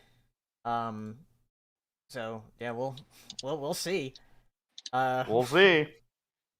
All right. Let's go through some of this news stuff quickly. Next thing, there's a Bioshock movie in the works at Netflix. Bioshock or Mass Effect? Which one is the one where you can like choose to fuck the robot girl? That's Mass Effect. Which one is that? Okay. I always mix those two. I don't know why, but like they did come out the same year. Okay, yeah, because like I've always. Is there a third one? Because there's Bioshock, Mass Effect, and then is there like a third type of game like that? Like in space, Mass Effect and Bioshock are like completely different. I mean, Dead Space came out around the same time. Yeah, okay. Not because I don't know why. Like I just remember, like I would for some reason always mix up the two. Just like I never played it, but yeah. Shepard's the one in Mass Effect, right? Yeah. Yes. Okay. Think about it this way: but Mass Effect makes your mass erect. There you go. True that. But yeah, but Bioshock is like with the Big Daddy. That's what they're called. The big like robot with the drill. Is that the one with the girl? Well, not actually. Who's like he's like actually a guy in there, but yeah. Is that the one with the girl who's like oh I would never hit you shut up, I don't hit girls, so like me neither, but for you I make an exception. Oh, is that thing? Is that from that? You know what I'm talking about? I'm not sure. No. Oh, for fuck's sake. There's this little girl, chat, if you know this, I don't know what it's from. But there's like this little girl and she's tied up with this other guy. And then like this guy is like, yeah, don't tell him nothing. And he's like, shut up. No, I don't. You better shut up. You're lucky I don't hit girls. And then she says, me neither. But for you, I'd make an exception. Oh, and she fucking does that. Like, I don't know. I remember that Harley very Quinn, clearly. bro. So. You said what? It's Harley Quinn. No, it wasn't Harley Quinn. What the fuck are you talking about? Mr. J, Are you talking about Borderlands? Okay, now that's the third one. I mix up all those three: Borderlands, Bioshock, all that shit. I have no idea. Are you talking about? Those games have like Minecraft? nothing to do with each other. Right. I know. That's what I'm saying. Like, I don't know. I just, like, my friends were obsessed with talking about those three things at work when I used to work. So, like, whenever they would talk about it, I couldn't tell if they were talking about Mass Effect or Bioshock or Borderlands because they would talk about them all back to back, but I never had visuals for any of them. So, yeah. Yeah. Well, Bioshock's about like this underwater like utopia or whatever that's not really a utopia. So which show or which game is this actually based off of? Bioshock. Bioshock. It is Bioshock. Yeah. Wow. Sarah might be excited about that then. Yeah. Perhaps. I'm not sure because like Netflix has had a lot of good like video game adaptations as far as like series go, like with Castlevania. Yeah, Cuphead. seriously. Yeah, with Castlevania and Cuphead coming out, but movies, I don't know. Didn't they do that Resident Evil bullshit? Well, that was them? that was a theatrical movie that came out, like the one in November. Okay. Like, yeah, that wasn't Netflix. Okay, yeah. What has okay? So like, okay, but here's the thing. So is it a movie or a series? It's a movie. Okay, so that's the thing you have to look out for because if it was a series, you'd be like, "This is good. You're good." Yeah. Like Cuphead, fucking like you just said, all those series they're fucking great. Like, how can you make 3 banger series? Like they beat that stigma of like, oh, the video game like what properties can't have good series. Like the best series we had before was it like the fucking like excuse me, princess. What was that fucking shit? What was that? The Legend of Zelda from the 80s, yeah. Yeah, classic. Excuse me, princess. But yeah, we'll see. It's just in the works right now, so we have no idea like a timetable of when it will actually come out. All right. Next, Despicable Me 4. Wow. Didn't they good. do that? What happened with what was the Minions spinoff? What was that supposed to be? Minions. Like, was that like before 3 or did that come after 3? Yeah, Minions came out before 3, and now like Minions 2 is coming out this year. You know what cracks me up about the Minions is how like, man, they really fucked up by trying to explain why the Minions, they fought for Napoleon and they were frozen during World War II. And I'm like, okay, but that implies that they fought during World War One and that they probably fought for the South during the Civil War. Yeah, they did. So they're probably like, oh, they're fucking, the Minions are probably really fucked up. Like, they're probably like with like people doing like really evil shit. It's like, your name is Toby. Toby. Like, Peepa, peepa, poo, poo, poo.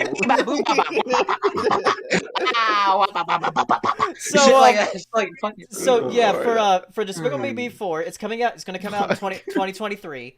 So like we're having Minions this and the Mario movie this year, from Illumination, and then next year we get Despicable Me 4, and then an original film from them, which is called. Was Minions 1 good? What? Yeah, okay, that's what I thought. Okay. Fluffy. Oh wait, no. The original film is coming out first. So next year we're getting an original film from Illumination, which is going to be called Migration. And yeah, that's It's coming about out. the Minions migrating. Right. Apparently, Minions is so. How did he get the Minions? Huh? Who? And like in Minions, like how did Gru get the Minions? Because you'll have to watch Despicable Me. I'm not watching now. Go in Despicable Me. It looked like he was making them. Yeah, like, on yeah. the walls. They retconned that in the Minions movie, where like, oh, the Minions were just like have always been a thing, I guess. That's in so time. dumb. I think it's like how Willy Wonka got the Oompa Loompas. Wait, like what? Like, wait, in the Original one or the Johnny Depp one? Well, like Well- at the end of Minions, spoilers for Minions. At the Yeah. end of Minions, like the minions Oh, I haven't gravitate seen it toward. yet. Yeah, Hold the on. minions Fuck off, Tom. gravitates Shut up. towards Gru as a kid. So that's how he gets. And I guess Minions 2 is going to explore that a bit. Oh But- god. Yeah. Anyway, yeah. So Migration, they're a new original film from Illumination, is coming out next year. And it's going to be following a it says it's a modern day comedy following a family of ducks. Like Pokemon. Okay.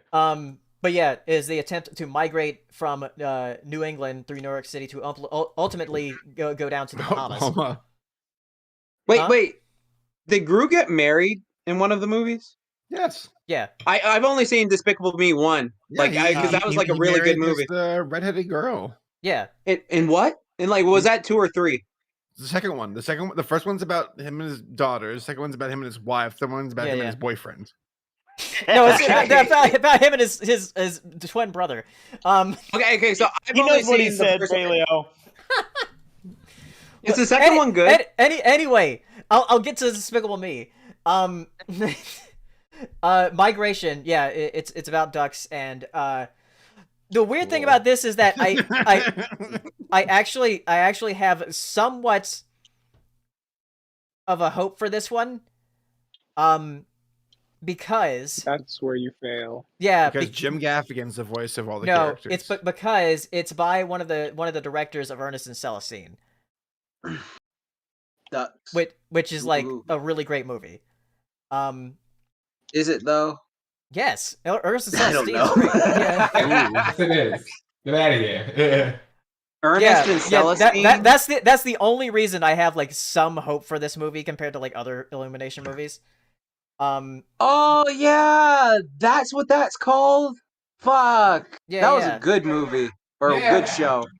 Movie. Yeah. It was also a show, but Okay, I saw that in England. but What? yeah, No. It wasn't out unless it had. Was Ernest and Celestine like a thing before the movie came out? It's Paddington. I don't know. I don't know. I don't think you saw it in England, but I could be wrong, maybe. Okay. Were you in England in 2013 or 14? Yes, I was. I was visiting my cousins. Oh, okay. Oh, you mean like that? Okay, well, sure. But yeah, and then Despicable Me 4 is coming out in 2024. Okay, so is Despicable Me 2 good? Eh. Yeah, all right, so Like, I know the third one. only Paleo Illumi- fucking despises. Yeah, the only Illumination Yeah. movie that I think is legitimately like a good movie is the first Despicable Me. Yeah, Despicable Me 1 is like legitimately great. Um, I love that film.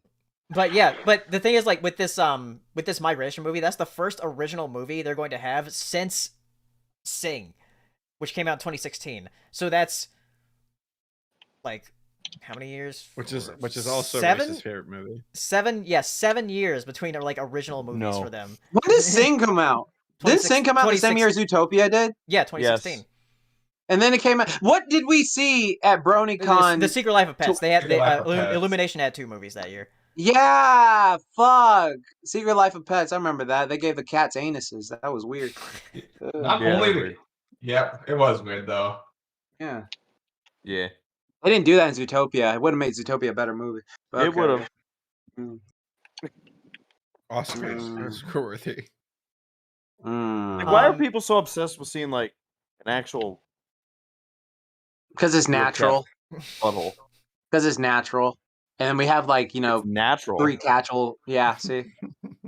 Disgusting. Okay. So that means Fucking- okay. Fucking put on some clothes, you slutty cat. Fuck. Yeah. All right. fucking right. Next, Brad Bird is going to be working with Skydance Animation to make a new animated movie. Yeah. Right back into the Elastigirl hands of, prequel. he's running right back Elastigirl. into the hands of John Lasseter.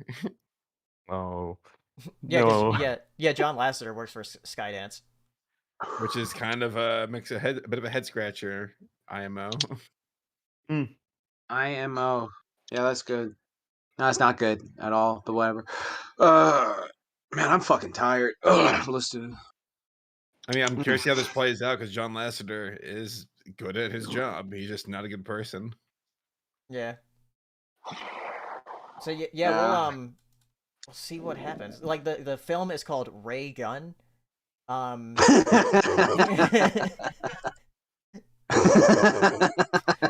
Gun spelled with 2 N's. Of course it is. Yeah, so we'll see what Brad Bird's next animated movie is gonna be like. Is the sequel going to be called Laser or something? Laser.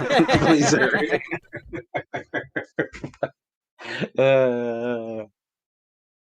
All right. The next, there's a bunch of Paramount Plus announcements. I'll go through. Have you seen those commercials that they just did recently with Aang and Dora? What, for Paramount? Oh yeah, I Yeah. did see those. It's just funny, like freaking like Dora's like leading Aang into this like cave of like I guess wonders with like the other preschool kids, and Aang's just got his fire and he's just looking around, and then that SpongeBob pirate painting comes to life and scares him and shit like that. It's just like, what the fuck are they doing with this? I keep seeing that on Twitter, and it is the worst thing. It's like, what the fuck? Oh damn. So I'll go down the list here for like things that interest us. Like, so the Halo series coming out later in March. It's already renewed for a second season. Already? That's bold. Yeah. Yeah. Yeah, that's and then interesting. have some news for Transformers. It says Transformers: Rise of the Beasts will be released theatrically in 2023. With it being the first of 3 new installments. So they just said fuck Bumblebee. They were just like, we're not doing anything with that. Okay. And then there's going to be a new animated series coming to Nickelodeon. Of course. And also in 2024, they're going to make a an animated movie theatrically. Another anime. So okay. Well, I mean, Transformers is game busters. I mean, like it's like a universal thing. Like, oh, a fucking robot with guns turns into a car. Like that is the most boy toy thing ever. Like, you know, whatever. Like it's just it sells like game busters. Like no matter what. So that makes sense. Yeah. Then there's some Sonic news. So Sonic the Hedgehog 3 is going to be happening. Is Shadow going to be in it? Maybe. It seems like the logical next place to go. Yeah. And then they're doing an original series with Knuckles on Paramount Plus. With the live action Knuckles? Yeah. And like quote, Idris Elba is going to be voicing him in the series. Is he? I thought he specifically wanted to stop doing acting. So I think he means live action acting. Okay. Yeah. Oh, okay. Like I voiceover for him. Voice acting isn't real acting, guys. Whoa! I think he enjoys voice acting. So. Yeah, what you doing? Wait. Idris Elba wants to stop acting. Is that what I'm hearing? Yeah. Well, Because he wants to like pursue like EDM stuff. Yeah. He's really chill. Idris Elba's EDM? like music? Electric dance music. Yeah. Yeah, you know. So he wants to be a brony musician. Yeah. Could you imagine? Oh my god! Could you imagine? We're just like at a con and this fucking Idris Elba strolls up. And he's just like, yeah, I'm just I didn't want to be like, you know, I didn't want to be like invited or anything. Just bought my ticket. Like that'd be hilarious. Dude, he could just show up and do whatever. Like he. Oh my god! Like, what, you're gonna get mad at me? I'm Idris Elba. Like, No, the brony musician. They're gonna be like, TikTok who does this now. guy think he is? I mean, like he thinks exactly who he is. Yeah. Good. Grabs his mic out of his hand. He's doing. Don't do that. Let me get on your stage, mate. With this, what is this? Whose line? Gosh. All right. I'm the fucking. I'm Knuckles the Echidna. Fuck Rouge the Bat, mate. All right. All right. What are you doing here, love? That damn hedgehog. I know eventually we're gonna see Rouge the Bat like in either Sonic 3 or this Knuckles Yeah, those series. big furry titties. Do you think they're gonna censor them? demographic in here. Do you think they're gonna cover her They're like chest? already in. What? Do You think they're gonna like fucking like do that shit where they like cover her? What did they do to Minnie Mouse recently? They took her out of a dress and put her in like what was it, pants or something like that? Do y'all see that? Yeah, that was just for a promotion though. Oh, okay. Yeah, are they gonna green M&M her or whatever? Where they like freaking like just Carlson. yeah. Get her some sneakers. Then the next thing was Quiet Place Part 3 is going to be coming in 2025. Oh, The quietest place. the quietest place. Yeah. Is this the final one? Because that second one just felt like. I guess so. Because that second movie, honestly, I don't know how to explain it. Like it was. Bad. It really I would say like it didn't feel like a movie per se. It felt more like this is just you could have watched the first one, the second one back to back and blah blah blah. Because I know that's what's intended to do, but it just felt like I don't know. I felt like I would have preferred seeing them back to back. Yeah. Whatever. Did it feel just like a set? Yeah, it just felt like a big setup for like 90 minutes. Then last two things that are related to stuff that we like here. Well, I guess that we like. Apparently there's going to be like 3 SpongeBob character-driven movies coming to Paramount Plus. Who cares? And also a big theatrical movie in the works as well. So well, they got to get that SpongeBob cinematic universe going. Like Grace said, you don't have to watch it if you don't want to. That's all you gotta say. You don't have to watch it. You can literally just go, ignore this.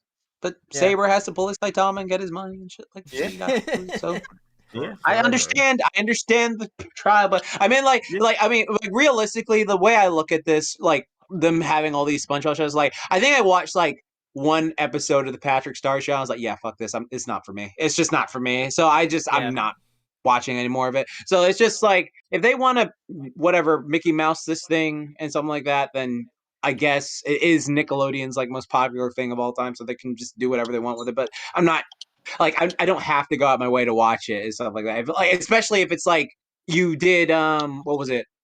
What was Camp Cretaceous? Not Camp Cretaceous. That's paleo shit. Camp Coral. And then it was like Camp Cretaceous Coral. Yeah, Camp Cretaceous Coral. And then like SpongeBob 3 the Don't movie. give them ideas. Like, I'll cross them over. Have the dinosaurs. No, they're gonna do that with Fast and Furious.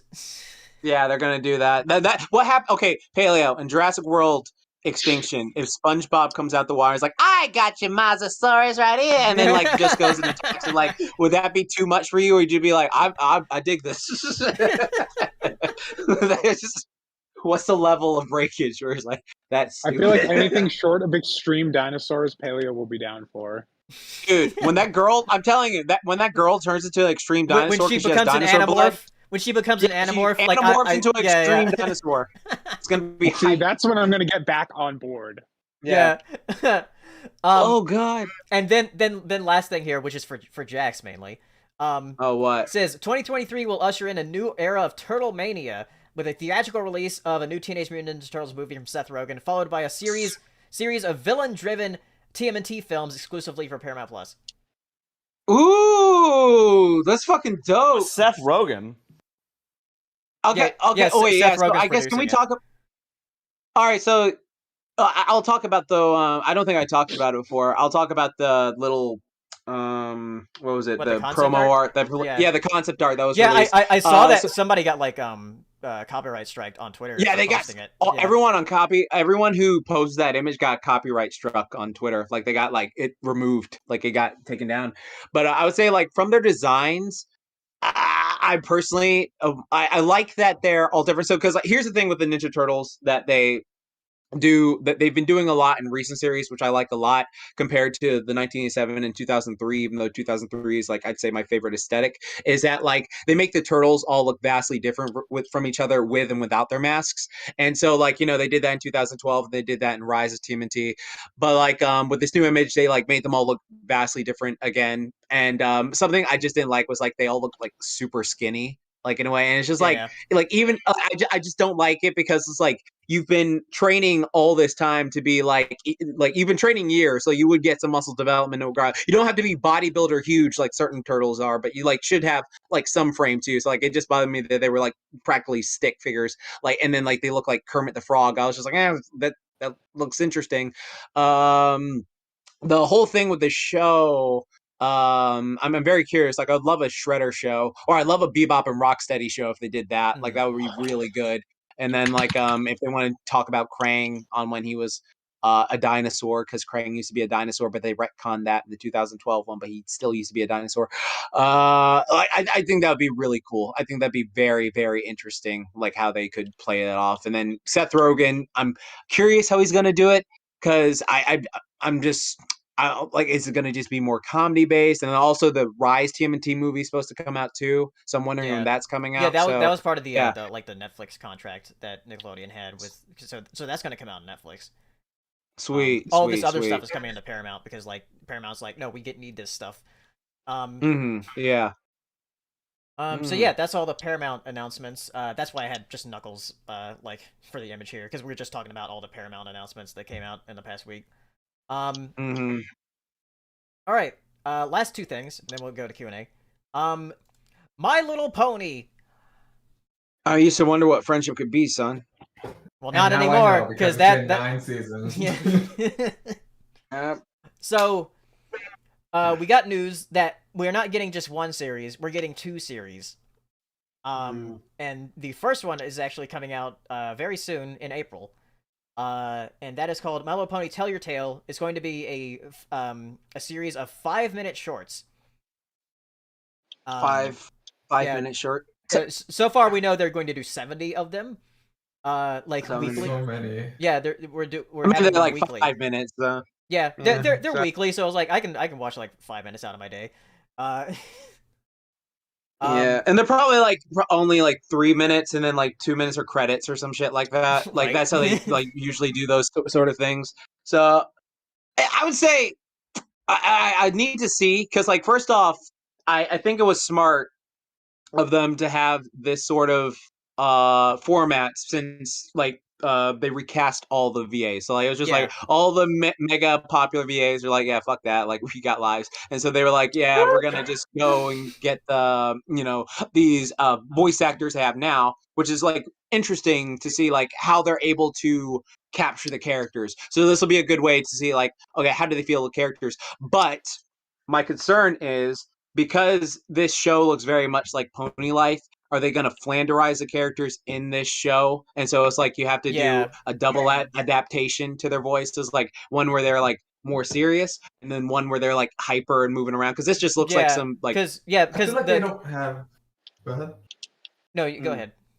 No, I feel like they don't have room to Flanderize these characters yet. They have room to Flanderize the other characters because they, laid out we've known them for like 9 really seasons. well. Like, right. You can't Flanderize these characters yet. We don't know diddly dick about them yet. Right. I feel like, though, because you know how like these sort of things are, like it's like primarily for like they're just like, oh, let's just put this on YouTube Kids, and a bunch of kids watch it and stuff like that, and then they always like make the characters more hyper than their usual self or something like that, because they're not trying to be as proficient with the writing. They're not trying to be as like, oh, this writing has to be like sharp or something like that. Depending on who it is, I don't know how they're gonna do it right now, because I know aesthetically right now it just reminds me of those like certain like high energy stuff that just like don't grab me personally. Like I'm just like I don't care for this aesthetic. I'll make that perfectly clear. For me personally, that aesthetic just I don't vibe with it. But again, I've been proven wrong so many times before with aesthetic, so I'll see how it is. But then like Pele, you said the show is all CGI, right? And those models are different.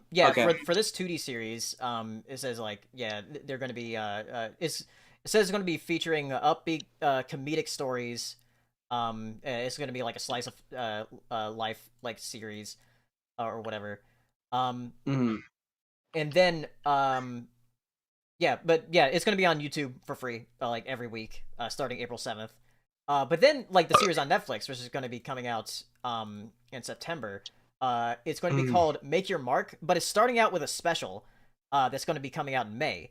So that's also very soon. which is also called the same thing, called Make Your Mark. And they show like what the models look like, and the models are very, very close to what the movie models look like. Which was good. Yeah, that was good. So it's like, I'm happy they were able to get something closer, like, because I remember like back in the day when they would do like, let's say like Penguins of like Madagascar versus Penguins Madagascar, the Nicktoon, or like Kung Fu Panda the series versus Kung Fu Panda, or like DreamWorks the Dragon series versus the movie. So I'm glad they're able to at least capture that. So that's good. But something that, like again, no, go ahead. I was gonna say there's something that makes me very hopeful for the series is that the series is actually being developed by Jillian Barrow, which we've known from Ponies for a long time. Right. And she's a super brony, guys. Like she's the kind of person who's like, you can't mess up the continuity here because no, that's not how it works. So yeah, so, I trust her. So like again, that's that again. I trust. Glad that it's in good hands. I just hope it's good and consistent again. Like it's just one of those things where it's just like, if you can get me with like 5 episodes, grab me consistently, then that's what matters to me. So like, as long as you can nail that, but that's all I'm looking forward to right now. Yeah. Well, if they can nail that, which one would you want to nail? You know, from the which one? from those vlogs. You know, it's like you twist it. You know that. No, I don't know. Wow. Yeah. Well, one thing that's said in the article here, because we're about to get like a huge wave of like pony stuff this year. Right. Because it says, aside from episodic content, fans will enjoy the new main five through new audio stories, a console game, Sprout, apps, a console game. Yeah, there's a console game coming my out. God. It's by Gameloft though, so it's probably not going to be good. Oh, it's going to be terrible. Yeah, apps, music, and a dedicated podcast throughout the course of the year. What? Yeah, but they already have those. Yeah, we already do that. Yeah. Yeah, see. So yeah, and from what me and Race have heard, there's gonna be a lot. Yeah. Guys, just be ready for. I mean, content. okay. On the one hand, that's cool because like I like those characters from the movie a lot, and obviously I have a lot of attachment to this franchise. On the other hand, we were just complaining about this with SpongeBob, so yeah, I'm worried. I'm very worried that I think the something difference, bad could happen. Yeah, the difference with SpongeBob and something like My Little Pony and something like Teenage Mutant Ninja Turtles is that Teenage Mutant Ninja Turtles and My Little Pony are franchises that have multiple iterations. SpongeBob is just SpongeBob. Like, that's all it is.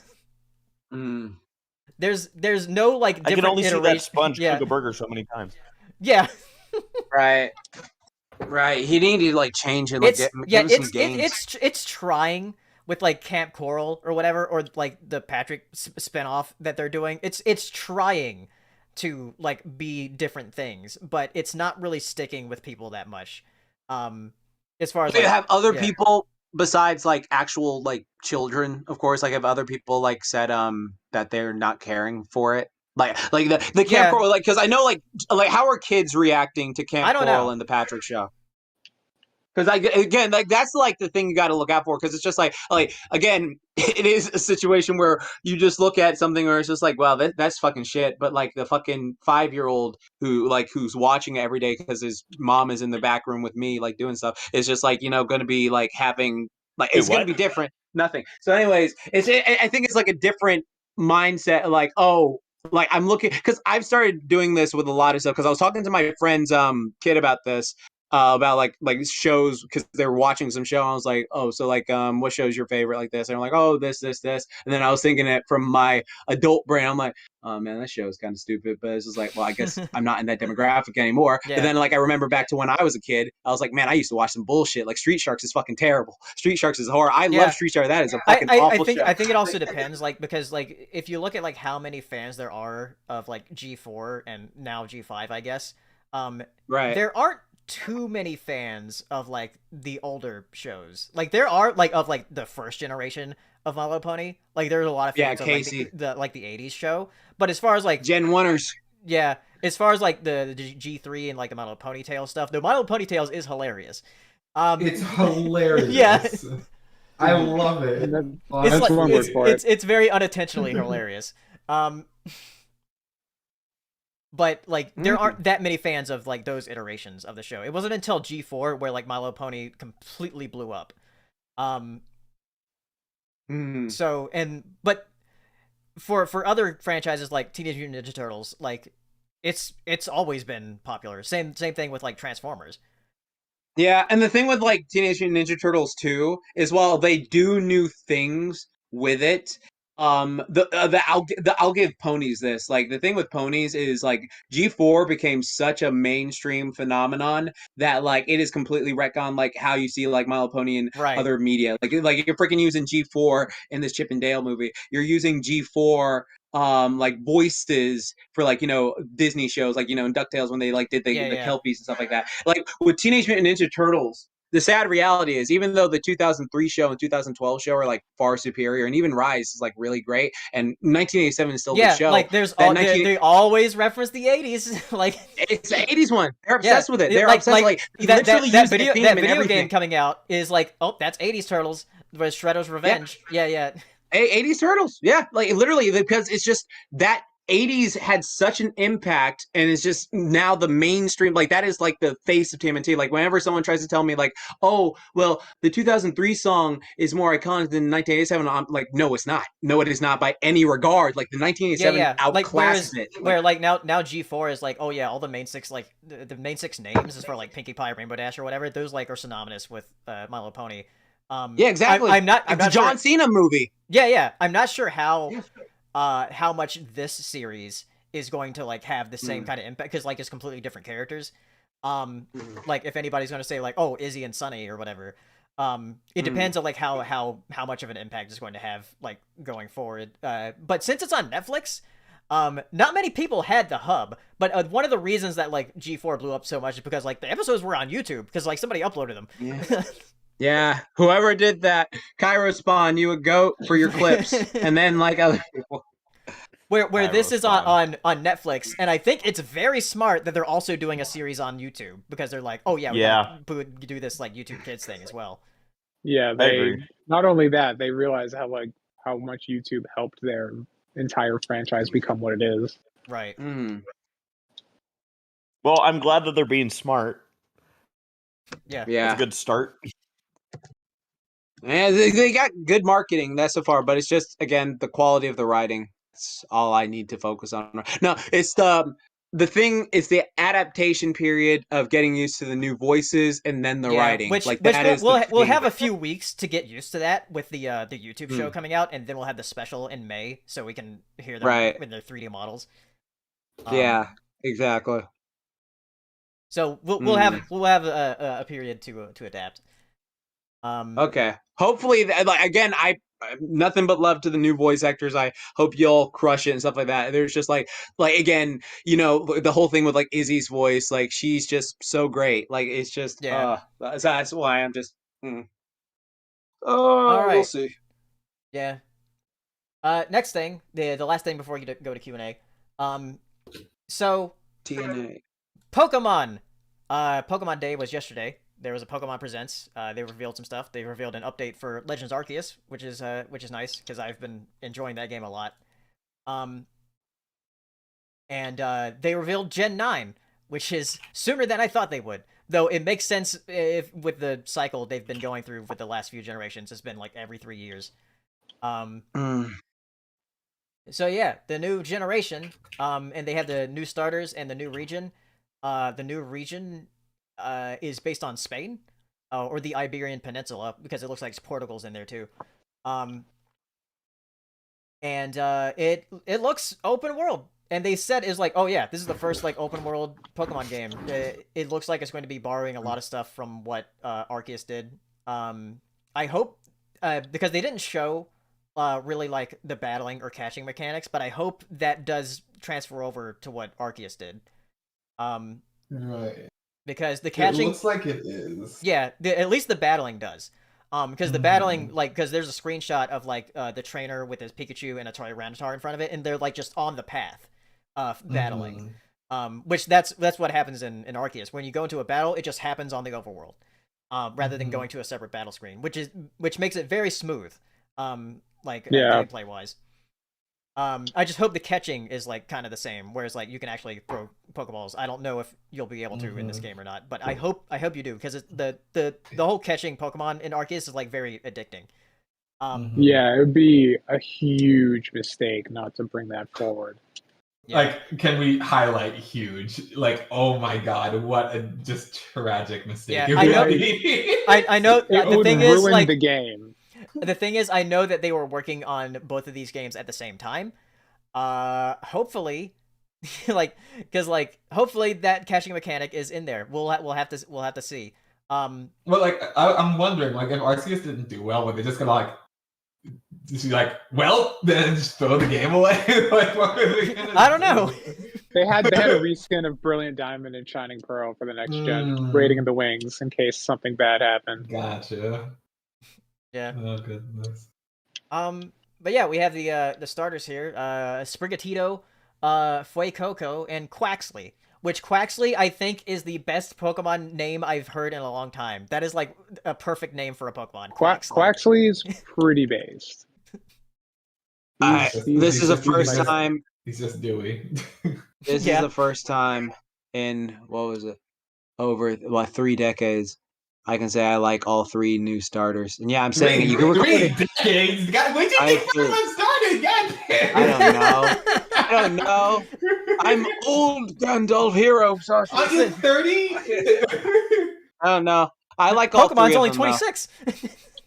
Damn. Well, yeah. Time travel's a bitch. Yeah. I like all 3 of them though. I like all. He's a goofy gator. Oh yeah, it is. Wow. Oh, I forgot we're in 2022. Oh god. Yeah, that feeling pops up every now and then, and it makes me want to die a little bit. Yeah. And then I realize, oh, I'm on my way. That's the problem. Or is it the solution?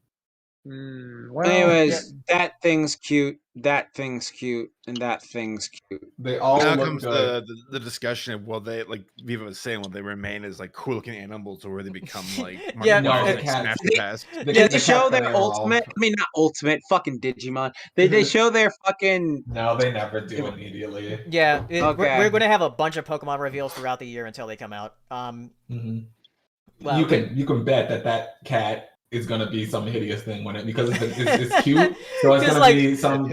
Yeah, because ugly I ass. remember when the Alola Gen 7, Oh. like with Litten, when Litten was revealed, it was like that cat better stay quadrupedal.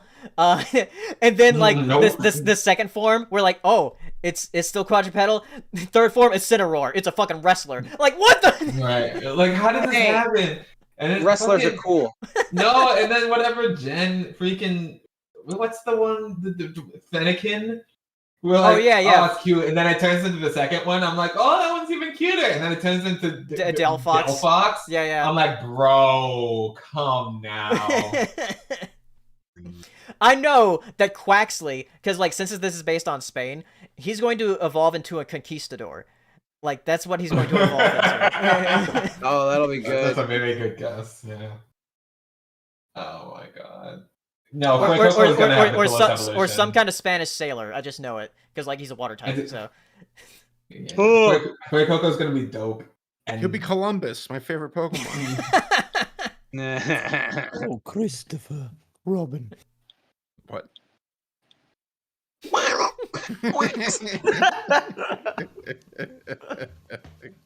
Quaxlymon. Oh, Christopher Robin. Yeah, I'm gonna understand. Like, what are you talking about? Thank you. Okay, so what this Quaxlymon and then whatever. Quaxlymon Yeah, fuck. turns into Metal Quaxlymon. Yeah, Metal Quaxlymon who turns into who turns into Mega Quaxlymon, who's not even a Mega, but he's the ultimate. Yeah, so about that Digimon Con though. yeah. Bring that up. Yeah. All right. Yeah, Digimon Con had it the same day, which is really weird. They announced the dub for the. So they should just have a crossover, Yeah. collaboration. Do it. It's funny because like Could be hype. Bandai Namco has worked with Nintendo a lot. It would Yeah. actually be pretty cool if they did a crossover. See? So there you go. That is easy money. That is easy fucking. Then they can have like DNA fusion Disney, whatever they're called. Yeah, Yeah, that'd be cool. All right. Anyway, let's go to Q&A. We have a few super chats here. Then I'll go to Twitter. Q&A. Q&A. So, we had one from Editman earlier. It wasn't showing up on the viewer activity, but I have it at the beginning here. What was that? Sorry. Oh, So, God. Editman, member for one word for that. 6 months, asking, what movie do you regret going to see in theaters or buying it on DVD or Blu-ray? Oh, Robots. I fucking hated that movie as a kid. I vividly remember going to see Robots when I was a kid. Like, what year did Robots come out? 2003? 5? Yeah. 2003. So I was like it might 12. be 2005. Yeah. 2005. So I was like 14 when I went to go see that. And I asked my mom to go take me because I was like, I love Robin Williams and everything. I don't care. I want to go see it. And I was like super excited from all the commercials and stuff like that. And then like we went to go see it together. And I remember watching it. And then like halfway through, I was like, oh God, I am not liking this movie. And my mom was just like really fed up. And I was like, Mom, can we leave? She's like, Judd, we paid for the fucking ticket. You're going to sit here and watch this shit. And I'm just like, oh God, I don't want to watch this. So I did not like, I remember I was like a kid. So that was like when I had a young dumb brain. So yeah, I did not care for Robots as a kid. I've been watching it since, I don't know. I think there's a line in that movie where like they say like the best part about having a kid is making it. Let me see. Wait, how old are you people in the chat saying you like Robots? Because I was like 14, so yeah, I did not care for it. So yeah, I was 14 in 2005 when I went to go see it. So how old are y'all? Like, because that'll probably explain if they're like, oh, I'm like 20 something. I'm like 19 or something. Robots is not. I don't care if it than... isn't eat Chief. Robots is not. Chief. Robots is not better than The Good Dinosaur. No. Whatever. I haven't watched it in like over 10 years. I have not watched it in over 10. Yeah. Absolutely not. Yeah. 21. See, that explains it. Yeah. Yeah. This ain't Chief. I would say I think the most upset I've ever been watching a movie in theaters was Mummy 3. Oh yeah, that was a terrible film. That was terrible. I was like angry literally in the first 3 minutes of the movie. I was like, okay. So for those that don't know it, so Mummy 1, great movie. Mummy 2, forgettable. I don't remember much, but I still loved like, you know, like, oh yeah, Brendan Fraser and the brother guy and Evie and all that, and then Mummy 3 opens up with Evie like reading a book to like kids or something, and then they show her and I'm like, who the fuck's this? Like, that's not Evie, because they changed the actress, right? And instead of being like, oh, we'll just like write her out of the movie, they're like, no, we'll just replace her. And I actually, there's a moment, I think within the first 10 minutes, where there's a bad guy holding a gun up to her head, and I was like, pull the trigger. Oh yeah. Why did they replace her? Did the actress just not come back? I don't know if I've ever actually found the reason for it. Sometimes it, you know, for actors, it could just be a conflict in time too. If they were working on something else, but I was so angry at that, and then I don't know, like the movie just, there were parts in the movie that I was like, well, at least this is still good. Like I still remembered liking like Evie's brother, but like there's a scene, spoilers, where like a character dies in this movie, and I actually laughed out loud, and I was like, whoa. Like, it wasn't like being an asshole laugh out loud. Like, it was a genuine, like, I laughed. And I'm like, whoa, I've never had that opposite of a reaction from what a movie wanted me to respond with. I was just like, wow. So, yeah, Mummy 3 for me. Also, Batman v Superman. That was fucking awful. I had to go angry after Batman v Superman. That was just a fucking awful, bloody film. I think Did that also come out in 2016? Yeah, 2016. Zootopia was like, huh. Yeah. Saber, you like Hoodwinked, right? I've never seen it. I like Okay. Hood. No, thought I you like said- Hoodwinked, You like Hero. Hoodwinked, yeah. I'm the yeah. one. Yeah, I know that's I the don't one you know. hate. The legit, maybe I should just go rewatch it. But I remember when I was watching it, I was just not having it. It is the only movie I've ever left. And like in the middle of it, I was like, I'm gonna go do anything else with my life. Why? The only thing I like that movie though, Hero, is because my friend was clowning on it in a way that kept making me laugh. Like, because like there was something to do with like these pigs being cops, and he did like this like fucking racist. I can't remember the joke, but it was like so fucking funny. I like cracked up, and he kept doing like these roasts on like the nutty squirrel and shit like that. And so like his, I think what it is like that proxy of if someone near you is like saying stuff in a movie that you're just like you would have just never thought otherwise of, it just makes it funnier. Like that's how it was for me. It was like he said shit, I was crying, laughing. Like the whole thing with like Anne Hathaway, Princess Bride, and something to do with that because I think she was like red in that movie. To be completely fair, yeah, I haven't seen it in forever, so I barely even remember why I didn't like it. But I do remember that The animation that reaction. I remember the animation is not hot by any means. Yeah. No. The rabbit was funny. So Sarah and her sister were like, "Oh, we got to watch," or her sister was like, "You've never seen Hoodwinked?" And when she like started it up, I honestly thought I was watching like one of those like animated series on YouTube where the person's they're trying, they're trying, but like they're not ready. And then I'm like, is this part of the joke? Like, what am I missing here? Oh man, that might be worth riffing someday.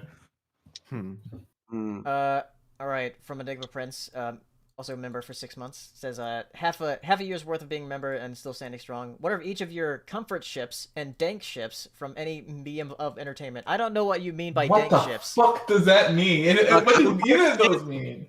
A comfort ship, and then like I guess a dank ship is like a crack ship. And I guess it's just like for me, comfort ship for me, like I bought the plushies for them, like Sci-Twi and Sunset. Like I love them too. What, it makes you comfortable? I guess. Yeah, it makes you just happy when you see them together. Oh, okay. Judy, when you see the two characters together, you're like, it's not. I mean, like it's not canon. It can be just like no, it doesn't have to be canon. That's when you see the two characters on the screen at the same time, and you're like, those two should fuck, or those two should get together. They'd be a very happy couple if they just got together. How many times do I have to say mine? I feel like I say it like every other podcast. Finding Dory. Yes, we know. I mean, I do like those two also. Yeah. Oh no, but minus Fenico and Haida, they should really get together and stop this Vetsko nonsense. Yeah. That's damn facts. Ty and Sora. To this day. To this fucking day. To this day. It's true. It's true. Yeah. We got burned, and that's a wound that'll never heal. No, it'll never heal. I don't give a fuck. I will keep. They're remaking Digimon. Maybe they might do it, right? Exactly. No, wait, Tom. In the reboot or something, someone told me something that they better not be lying, or else I'm gonna fly to their house. And so, like, they said that they might have like redid that. So I'm like, So I'll see. And then like a dank ship that makes zero sense. You gotta help me. I'm the worst at the internet. What does crack ship mean? A dank ship would be something like fucking Elsa and Jack Frost from that like Guardians movie. Like that's a dank ship because it's like how did you even get there? That's the point. Like you can't get to Timon. It. Yeah, like you know how like Timon and like Tinkerbell Timon like it's like a silly one. I don't know why he said dank ship because like what you're describing is crack ship. Yeah, crack ship. That's what I'm thinking. I don't know what a dank ship is. But if you can't get there logically, then how do you get there at all? Right? Like, what do you mean? It's just like with how do you want two characters to get together that had just literally nothing to do with each other? Well, okay, so for example, with the Jack Frost and Elsa thing. Yeah, no, because the Elsa and Jack Frost thing is they both have like ice powers and the way they act. And the way they act in the movie makes it seem like they would mesh well together if they met. Okay. And just saying it out loud sounds ridiculous. Yeah, and Tinkerbell and Timon are like the same size. So Oh, No, they're not. Timon's way bigger than Tinkerbell. Well, yeah. Well, good for her. Oh God. My crack ship is Goku and this girl from this anime called Sakurai, who's basically female Goku named Musabi, but no one's gonna get that reference besides me. So there we go. There we go. Sekire? Wait. Sakurai. I feel like I know what it. Do they have big boobs in that one? Yes, of course. I they do. know. I know that. It's Jax. You know they have big Wow. boobs. Right. Damn, the anime's from forever ago. Damn. Yeah, but Musabi is literally female Goku, and I just think she would be great with Goku. Like they're just they're the same character. I just think it'd be funny to see them bone. Okay. From Deli18 says, just got off work and it was tiring. Describe your most stressful job experience from the past month and what you hope achieving in March. I don't have one for home because I'm self-employed. I just take a day off. But can I tell one from Burger King? This is like the worst day of my life. I fucking hated this day. Okay, so this day I was like fucking. Okay, so literally, what happened was I'm cleaning up I'm mopping the whatchamacallit, the lobby. I'm mopping the lobby. I'm doing stuff just like, wiping down tables, stuff like that. I'm just having a pretty basic day, managers yelling at customers because they're like, arguing with people left and right. I'm just like, okay, whatever. And what happens is I see this girl come in with her mother. And I'm just like, oh, okay, there's a girl walking in with her mother, no big deal. This has happened so many times before. Like, okay, whatever. I'm just gonna go back to mopping. I see her like go to the bathroom, and because I'm going back to get some more bleach to fill up my mop bucket, and I see this girl drop her pants immediately, and her mom just like football pushes her into the bathroom, like no, pushes her in the bathroom. Like, oh, okay, that was very odd to see. So I go back to the thing, fill up my mop bucket, and then I start talking to Z's there. So I'm like talking about my friend Z. He goes to some brony cons occasionally, stuff like that. And I'm like, dude, like I just saw a weird thing. This mom just pushed her like kid in the bathroom, like her kid just dropped her pants, something like that. I was like, that's weird. And it's like, yeah, dude, that is weird. Like, and I was just like, dude, I hope she like didn't crap on the floor, huh? Or something like that, right? Yeah, that'd be so gross. Something like that. And then the people up front are like, what are you guys talking about? And like, yeah, this mom just saw that. And it's like, oh, I just saw that too. And so basically, the mom comes out the bathroom, like right as I'm about to walk back out into the lobby. And she's just like, I am so sorry. I tried to get as much up as possible. I really did. And I'm just like, oh, fuck no. Oh, fuck no. And so, like, I go and I'm just like, please no, because I have to do all the bathrooms and stuff like that. So the mom's, like, covered out. She's got, like, all these, like, napkins. She's got, like, fucking, like, this giant wad of, like, toilet paper napkins, and they're just like she throws them in dumps. She's like, do you have anywhere I can put this? Like they wouldn't fit in the trash can. So I'm like, yeah, just there, the lobby one. And so like I walk in, and like this child was like, they were like mentally handicapped. So like I was just like, oh, this is something I thought. I was just like, oh, please tell me like they like wear a diaper or something like that, or something like going on. And I go in there. On the floors, on the mirror, on the toilet, there is just yes, the mirror, because it was handprint on the mirror. Do not know why that fucking happened, but it was there. And I remember walking out like, why the fuck? And I was like, I don't have to clean this, do I? Like, do? And I was like, yeah, you do, and stuff like that. And it was just bad because it was like diarrhea looking shit. It was like everywhere. And I was like, what the fuck? Why do I have to fucking do this? And so like I fucking go in there.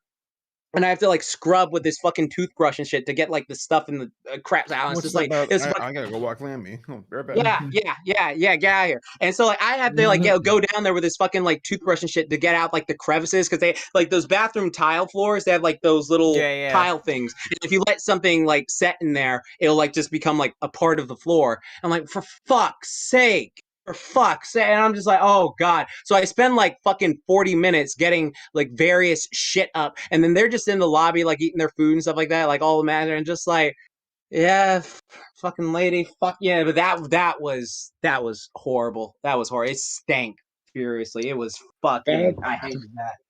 Unironically, if that had happened to me and they were like, you have to clean that up, I'd be like, that's cool, I quit, and I just walk out. It was one of those times where Like, you know, because I talked about this before where I like had to beg for my, because I was still in college at the time getting my degree, and thankfully my degree helped me with my job today, so I can like do all that stuff. So it was one of those times where I situate, but I was just like, I fucking hate this because I need this job. It gives me the hours I need to like, you know, pay my rent and pay my bills and stuff like that, and get all the stuff I want to do done.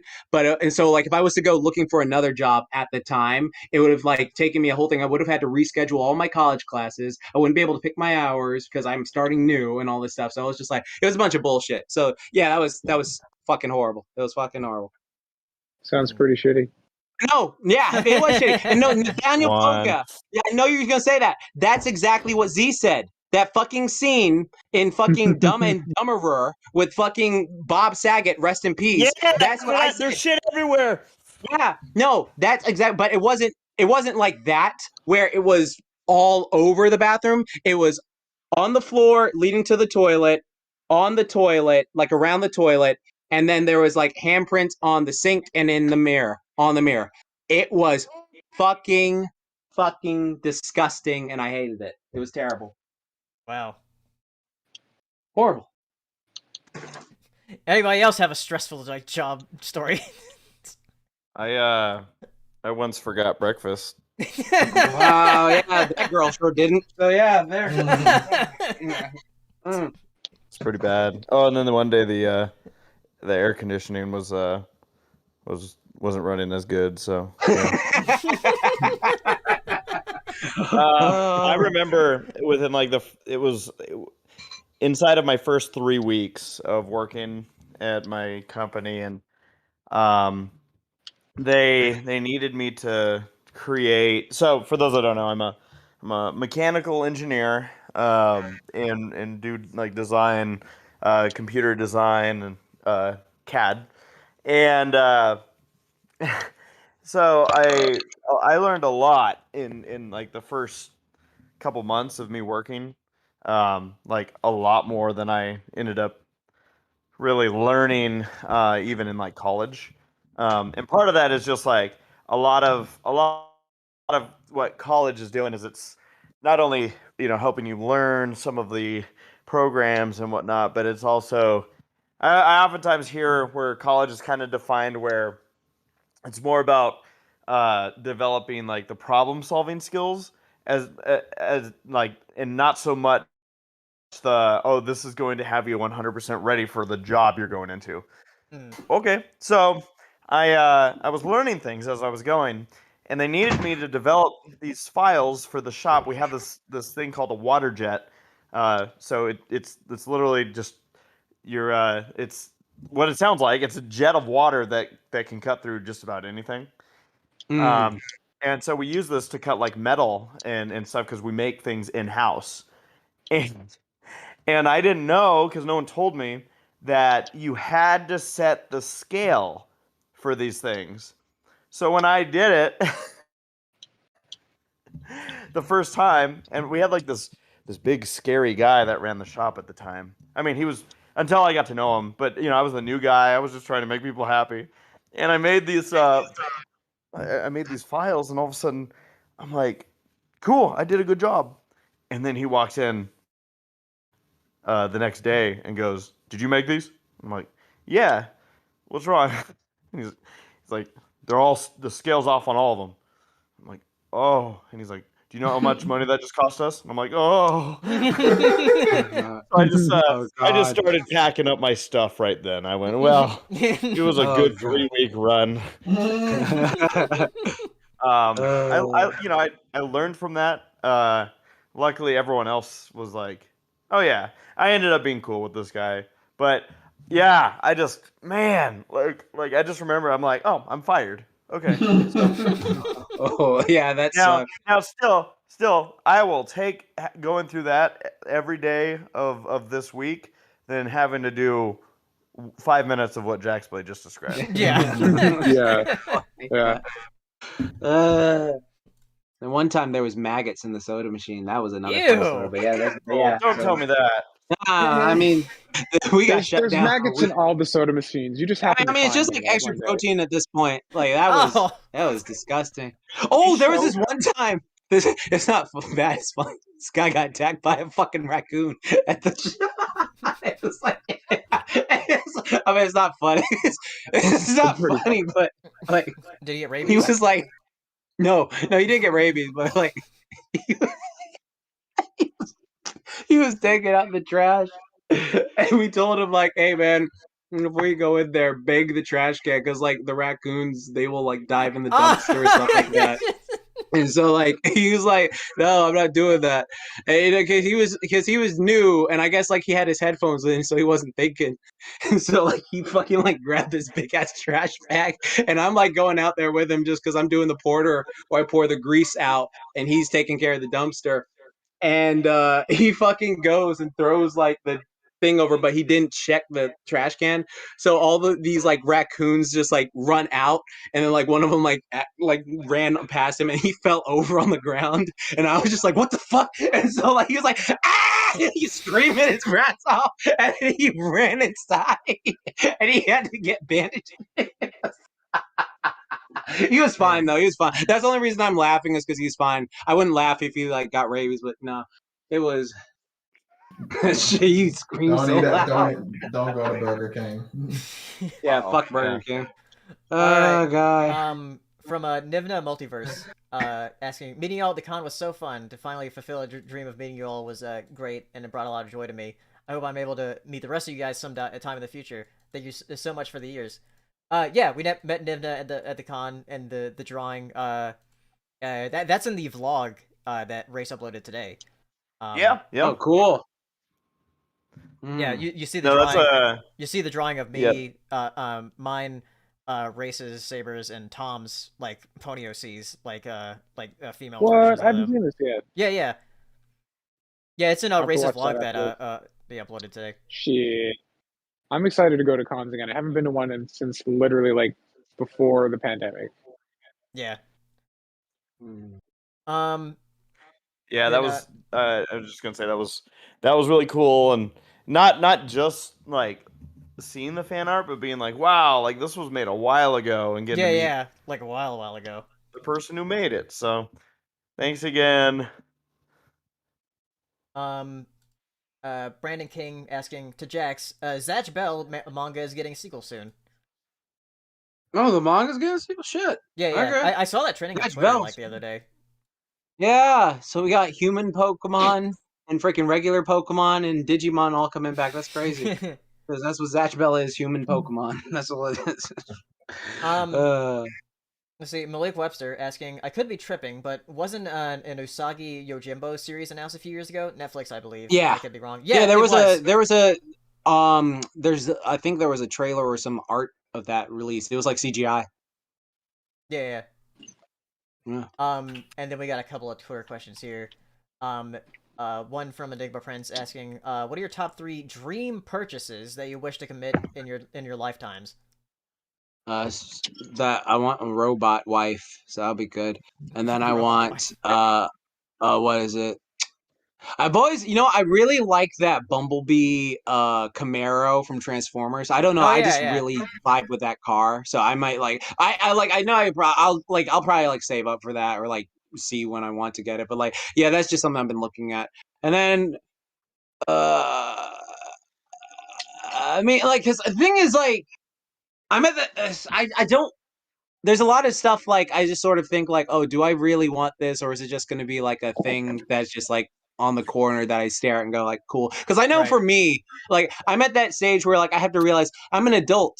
I have an adult money. I can like buy a lot of things, but it's like, what am I going to do with it? Because like for instance, there was this one night I was drunk. I was watching TMNT 2003, and I was like, I really want that Shredder armor. I want to commission an armorer to make that entire thing for me. I'm just like, dude, that would be so sweet. But I'm like, what the fuck would I do with it? Let's just walk around the house looking cool. Like, just like, what would I do with it? It's just like, well, obviously you make a video so you can write it off. Yeah, it's true, but it's just like, I don't know what I would do with it after the video. Just like leave it there. In it. Yeah. Dude, it'd be like, dude, you're putting the blade in Jack's blade. You're gonna be covered in fucking knives and shit. Dude, after that fucking like Master Chief Tough Play Tunes, that shit was so fucking exhausting. I'm like, I don't want armored shit like that. I just want you can be the shredded shredder. the shredded shredder. God, yeah, that'd be so cool. See? Fuck. it. But I don't know what. Yeah, but how are you gonna get that to a fucking convention? Because it's all metal and like blades and shit. Well, yeah, you can't bring like sharp Yeah, objects. yeah. See, You just they'd be like, yell. they'd be like, what Hero says all the time? Absolutely, the fuck not. Some shit like that. Oh my god. Why you gotta bring me into this? So many Hero Sashiisms. We'll keep Here, moving the on. way you say things sometimes is just like so like the forceful. It just works Right. so well. Because we were talking about this on the last podcast, Tom. Like, it was like so great because like Hero has that way of talking. It's like, why would you do it like this though? Why? Okay. It's just the emphasis is perfect. Like it's perfectly placed on each syllable, and it's just like ow, I feel it. You're right. What are you talking about? You know, shit like this. Here, if you ever have kids and you have to like lecture your children, they're so fucked. We'll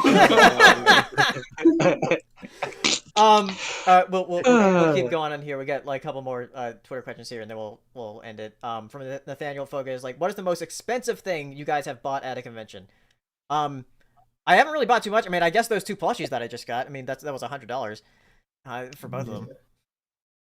Yeah, I think that was the same thing. I think I bought a plush from like BronyCon 2014 for $100, and that was it. Yeah, BronyCon 2019, the final one. Yeah, Princess Coloratura plush. BronyCon 2018, I think Hero Sword.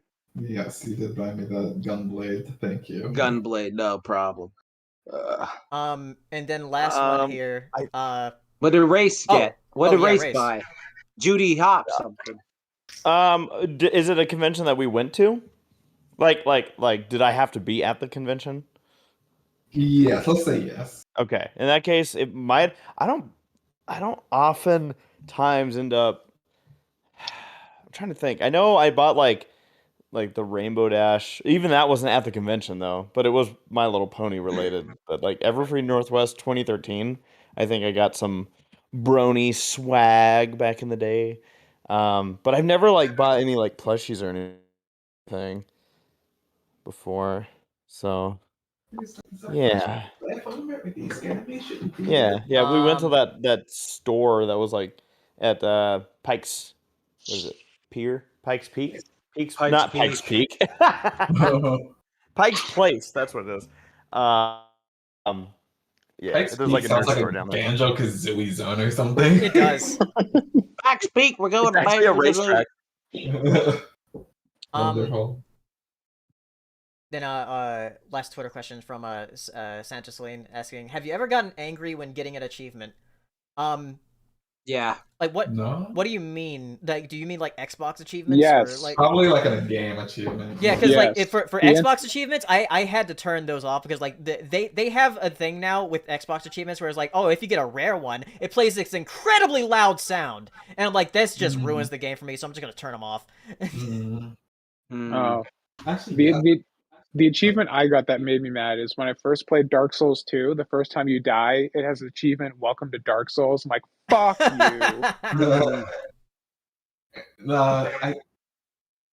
don't know. It's honest. This is a cheap answer, but it's the truth. Honestly, almost any of them actually, because I don't want stupid like Microsoft or like Sony HUD elements popping up in my otherwise immersive game. Like, get the fuck out of here. Yeah, please. I know it's probably like an unpopular opinion, but like I think achievements are useless. What about your gamer Creatives score? are fun. I don't care.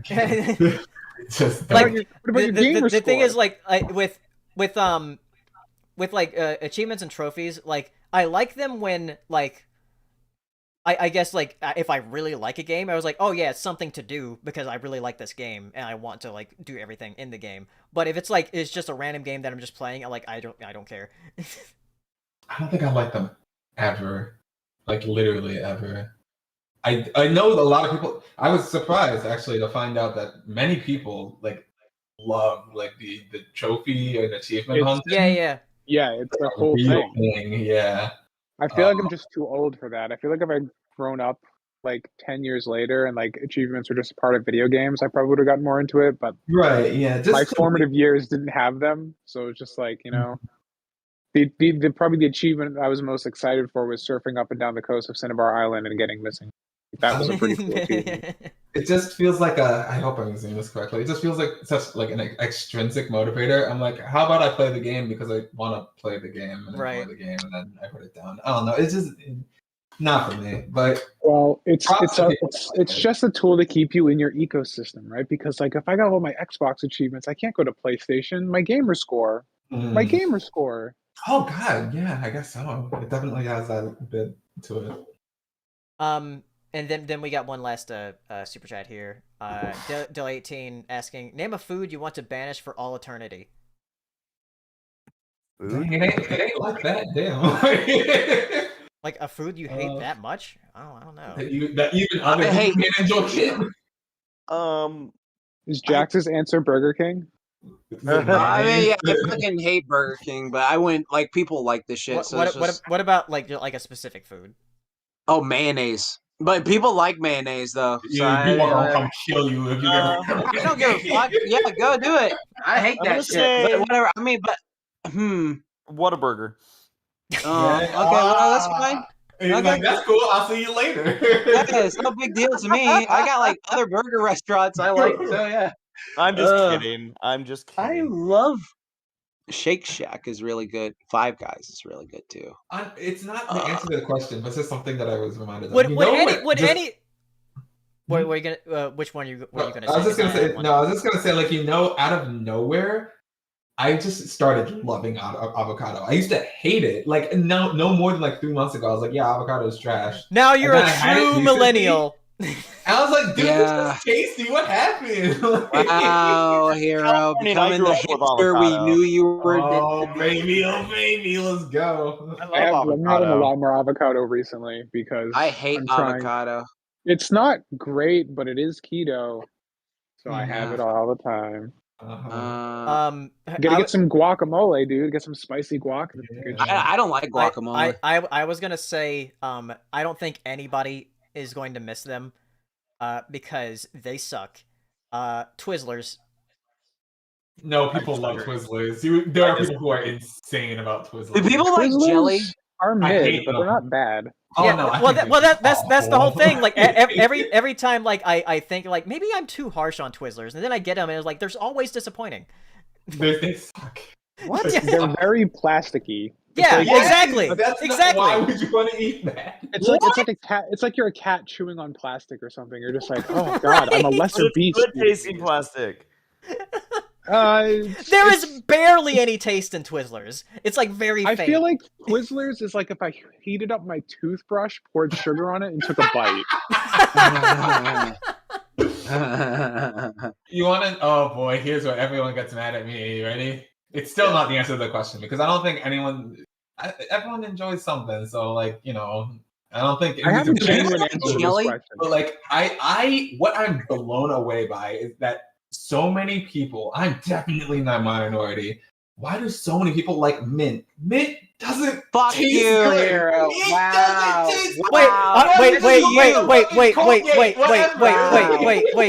Wait. Are you talking about like mint, like chocolate chip ice cream or something? Mint anything, man. Wow. Paleo, send him the clip. Paleo. I gotta. I know the clip from your Paleo, dumbass anime. I know. You don't know it enough, apparently. All right, so okay. I got one. Horseradish. Horseradish is not good. I don't know what horseradish is. I feel betrayed every time horseradish ends up in my mouth. What is horseradish? That's a good answer. That's a solid answer. I saw in the chat. Paige said coleslaw. Yeah, it's got mayonnaise in it. Fuck that shit. My answer is like something I haven't even eaten, but I stand by it anyway. Octopus, because octopus are smart, and I don't want them to be fucking murdered on my plate. But but octopuses Oh I mean, yeah, like when they're dead, yeah, they're good. yeah, because like I've seen the videos of like where like they're still living and they're like Yeah, Yeah, that's they fucking can- bullshit. They serve them Yeah. to you live, and like octopus are smart. They like know how to do things, and you just fucking murk them on your plate. And I think that's ethically wrong. So I Yeah. would like octopus to not be eaten anymore. Just let them be in the ocean. I do have an answer then, like a real ass answer. Thank you for reminding me. It was just like because I was at a restaurant eating veal, and I was like, "This is tasty. What is this?" And then somebody like Yeah. told me what veal was. I was like, "Absolutely No, never." Hero, Yeah, Hero, you're the same as me. I feel you completely on that. I can't eat like okay, but I think I take it and I love it. Like for me personally, I have like this moral code for me. Like I've had lamb before. I think lamb tastes good, but I personally can't eat it anymore just because of that whole thing of like I know what it is like this. I prefer sheep. If you give me mutton, I'll eat that. Like it had its life and did that. But for me personally, just because what I see what it is, it just makes me feel like I can't enjoy it. I Yeah. personally, it's just a mental thing for me. I can't enjoy it. Yeah, It went from tasting good to literally tasting bad when I was told the answer. Yeah, I was like, that is crazy. my yeah, Tom reminded me of like an actual answer to give, and that is a shark fin soup. Yeah, banish that. Like all they do is like cut off the dorsal fin of a shark, put it in a soup, and throw the shark away. It is like that is like the most wasteful thing. And it's like it's literally like killing like just sharks for just their fins. Oh god, this question got real serious real fast. It got real dark. happened. Also, fugu fish. Why the fuck do people eat that shit? Like, it's just like, I'm just gonna fucking almost die. Yeah, it's a puffer fish, which like eating it is like it's poisonous. So yeah, it's just like what the fuck. Anyway, yeah, that's the last question. Thank y'all for coming out for the last POS podcast of the month. Next one will be on the 14th. So see you March 14th. We'll have some stuff to talk about then. Will Batman be out then? Or is that later? Yeah, it will be. It comes out this week. Cool. Batman. All right, so we'll see y'all then. Bye, everybody. Bye. Bye.